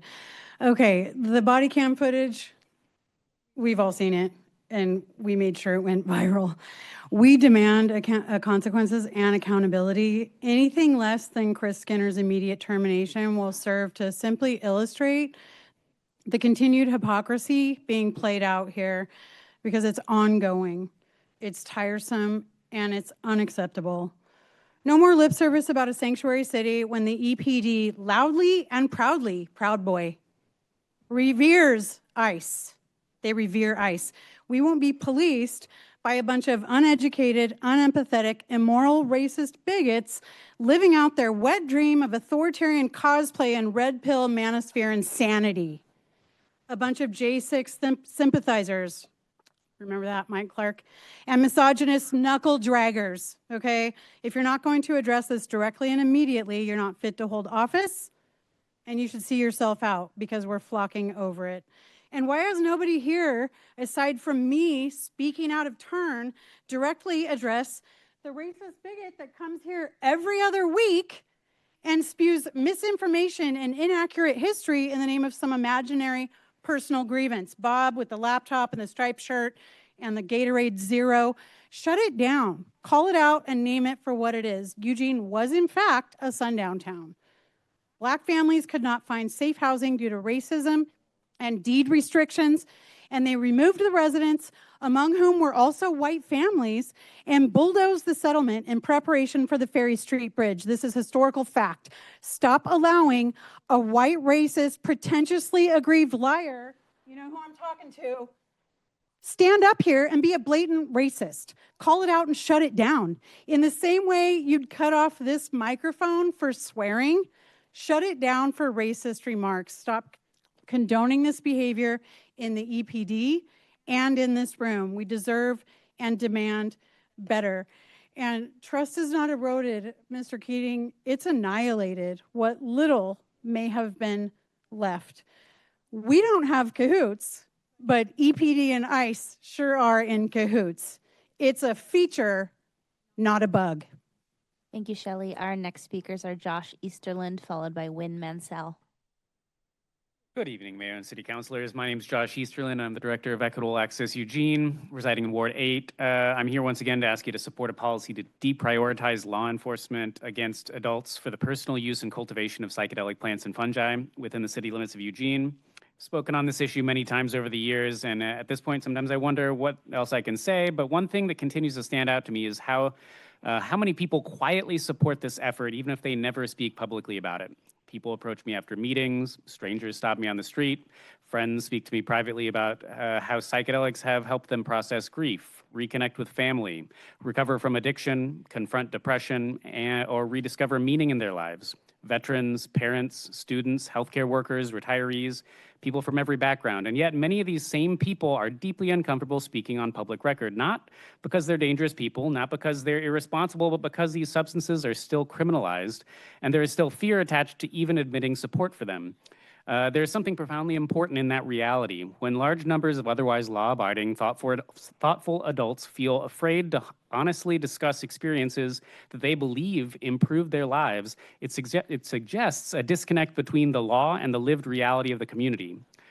I also think that this issue is larger than individual healing alone. Psychedelics do not just affect individuals in isolation. They often increase feelings of connection to family, to community, to nature, and to a broader sense of responsibility toward others. Many people report becoming more empathetic, less self-destructive, and more engaged with the well-being of the people around them. A healthier society is built from healthier people. And importantly, decriminalization is not legalization. It's not commercialization. It's not encouraging reckless behavior. It's simply recognizing that arresting and prosecuting adults over naturally occurring psychedelic plants and fungi should not be a priority for law enforcement, especially here in Eugene, a city that has long valued compassion, public health approaches, civil liberties, and evidence-based policy. There are already people in our community using these substances regardless of the law. The question is whether we want to respond primarily with fear and punishment or with honesty, harm reduction, education, and compassion. I believe that Eugene is capable of leading with courage and humanity on this issue. Thanks, guys. Thank you, Josh. Our next speakers are Win Mansell, followed by David Eigel. Good evening, council, staff. Win Mansell, Ward 7, and if I may, I'm going to open with a question to Auditor Renetsky. By way of anecdote, I've worked in a few regulated industries during my career, FDA, financially regulated, and one thing that was always impressed upon me was that you kept your books clean. You didn't leave anything lying around for an auditor to find, because if there's anything an auditor is good at, it is finding things that are worth auditing and then digging. I believe that the video that we all saw that was so abhorrent this weekend is something worth digging into. And I've heard a lot about more training, looking into the culture, but I think Councillor Evans was very correct in what he was sharing with us of his 40 years of experience. And my question to the auditor is, are you going to do the digging that I assume you have more than enough power to do, to dig into the same PRRs, the same FOIA requests, the same videos that we all, as citizens, have looked into, and dig deeply into the actions of this one officer, former officer, that indicate that there is a culture of just horribleness to all of the citizens of the city. And if you are not so empowered, I would, if I may, tack on to what Councillor Keating asked for, which is to have y'all give the auditor that power. You know, let people make their reports more than 60 days, more than 6 months. Let the auditor, if the auditor finds something worth digging into, dig. Because, as I've said many times, I believe transparency is one of the only ways that we go forward. I will just share now, saw some stuff related to Flock recently, changes to their contract, Flock using cameras in a children's gymnasium in Georgia to make sales data. And in my last 15 seconds, a couple of things, again, I'll share from my personal experiences. One, a good leader takes responsibility for things that have failed on their watch, and I would expect Chief Skinner to do the same. Thank you, Win. Our next and final speaker is David Eigel. David Eigel, Ward 1. The last city council meeting and tonight exhibited some examples of some of the sad behavior I've had to deal with. Ladies and gentlemen, please, while the speaker is speaking, please stop the time. Please allow the final comment to be given. We'll speak to this after. Bye-bye.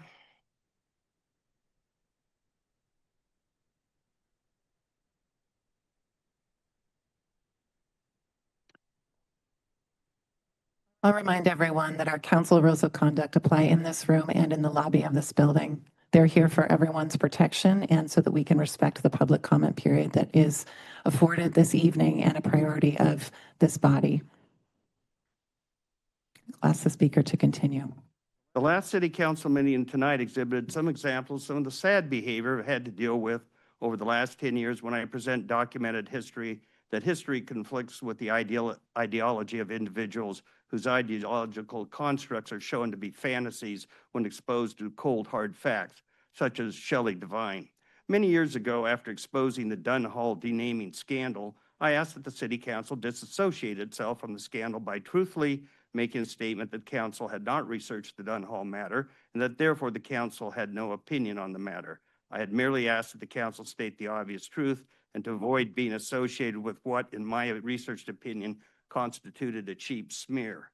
I received a written letter from Jennifer Ye, who had apparently anointed herself as Lady Magnificent.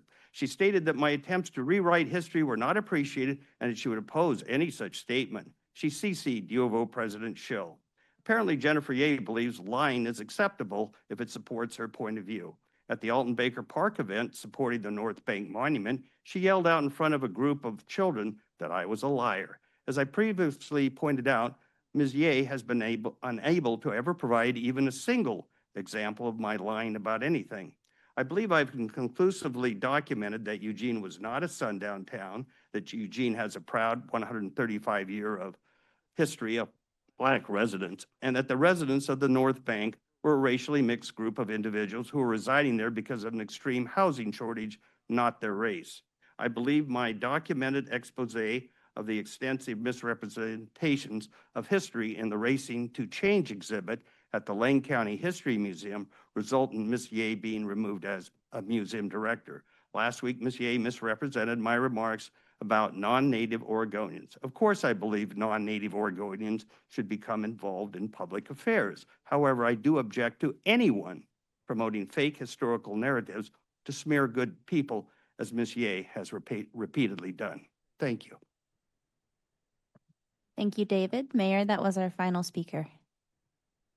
Thank you, staff. I now close the public comment period. Are there any comments from City Council?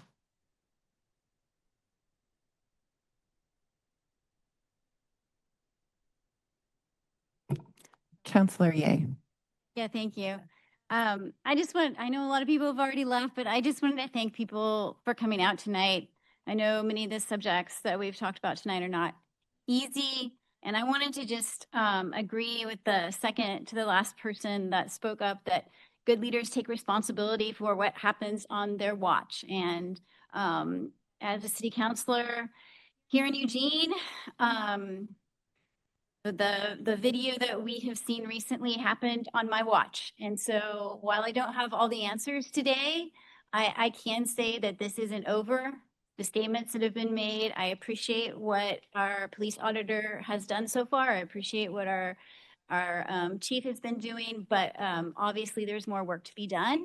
And I hope folks will stay along with us and work with us because, you know, as Councilor Evans was talking about, this isn't a EPD problem. This is an entire Eugene problem, and we all need to work together. So I appreciate y'all coming out tonight. Thank you, Councillor Ye. Any other councillors like to respond this evening?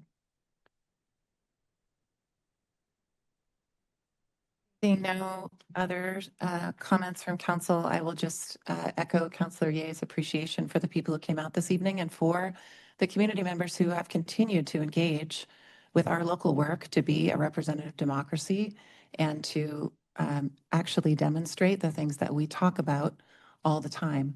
One of those things that we talk about all the time is the rights that we each hold within this democracy. And I want to remind everyone that when we have public comment and the opportunity to speak directly to your elected officials, that is because in this community, this mayor, this council, our community broadly, we care deeply about protecting the First Amendment, about protecting people's rights to freedom of religion and speech and the free press and assembly and petition.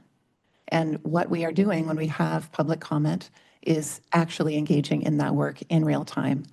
I want to offer that I know you all are aware, and the public at large is aware of how upsetting and, as I said earlier, infuriating the behavior that was documented by this video is. I also want to offer that one of the reasons that we have data and reports and information to share publicly and to speak of publicly as part of our calls for improvement is because of the systems in place in this community, because of the ways that we capture this information within the systems we've designed. Does that mean that our systems are perfect? No. Does it mean that we are engaged in a continual process of improvement in this work? Yes. And we have to continue that work. A lot of other thoughts in response to some of the comments raised tonight. I want to reiterate our commitment to a thorough review of policies and training and supervisory practices and organizational culture. I want to reiterate that we are aware that the conversation that was recorded in this video was with individuals who appear to be part of a community in West Valley, Utah. And these are people who can be reached. And there are people who are elected officials within that community as well. And they will be hearing from the mayor of Eugene about this instance and about the investigation that we have underway. Am I the only person who will be in touch with them? Absolutely not. The work that we have before us continues, and it is our work across the city of Eugene, across the county of Lane, across the state of Oregon, but across the United States of America. And that is part of why we also begin these council meetings on these evenings with a land acknowledgement, because this work is deep and it requires our continued commitment and attention. With that, I now close the May 11th, 2026 City Council meeting. Actually, Mayor, you have a last. I'm so sorry. I've lost our last item. Sorry, everyone. We're nearly there, but not before completing our agenda. One last item on our agenda, which is consent calendar 2, which we have after public comment, specifically to capture that comment as it relates to this item. Consent calendar 2, which includes a resolution annexing land to the city of Eugene, Assessors Map 17-03-08-44, tax lot 00400, located at the northeast corner of Marjorie Avenue and Downing Street. And if there are no questions from council regarding consent calendar 2, I'll turn to the council vice president to put a motion forward. I move to approve the items on consent calendar 2. Second. Any discussion from council? Seeing none, I'll now take a vote for this motion. And Councillor Leach, if you raise your hand icon, I will count that as a yay vote. Thank you. And the motion passes with an affirmative vote as well from Councillor Zelenka. The motion passes with a vote of 8-0. Thank you. That now concludes our agenda for today. And I now close the May 11th, 2026 City Council meeting. We are adjourned.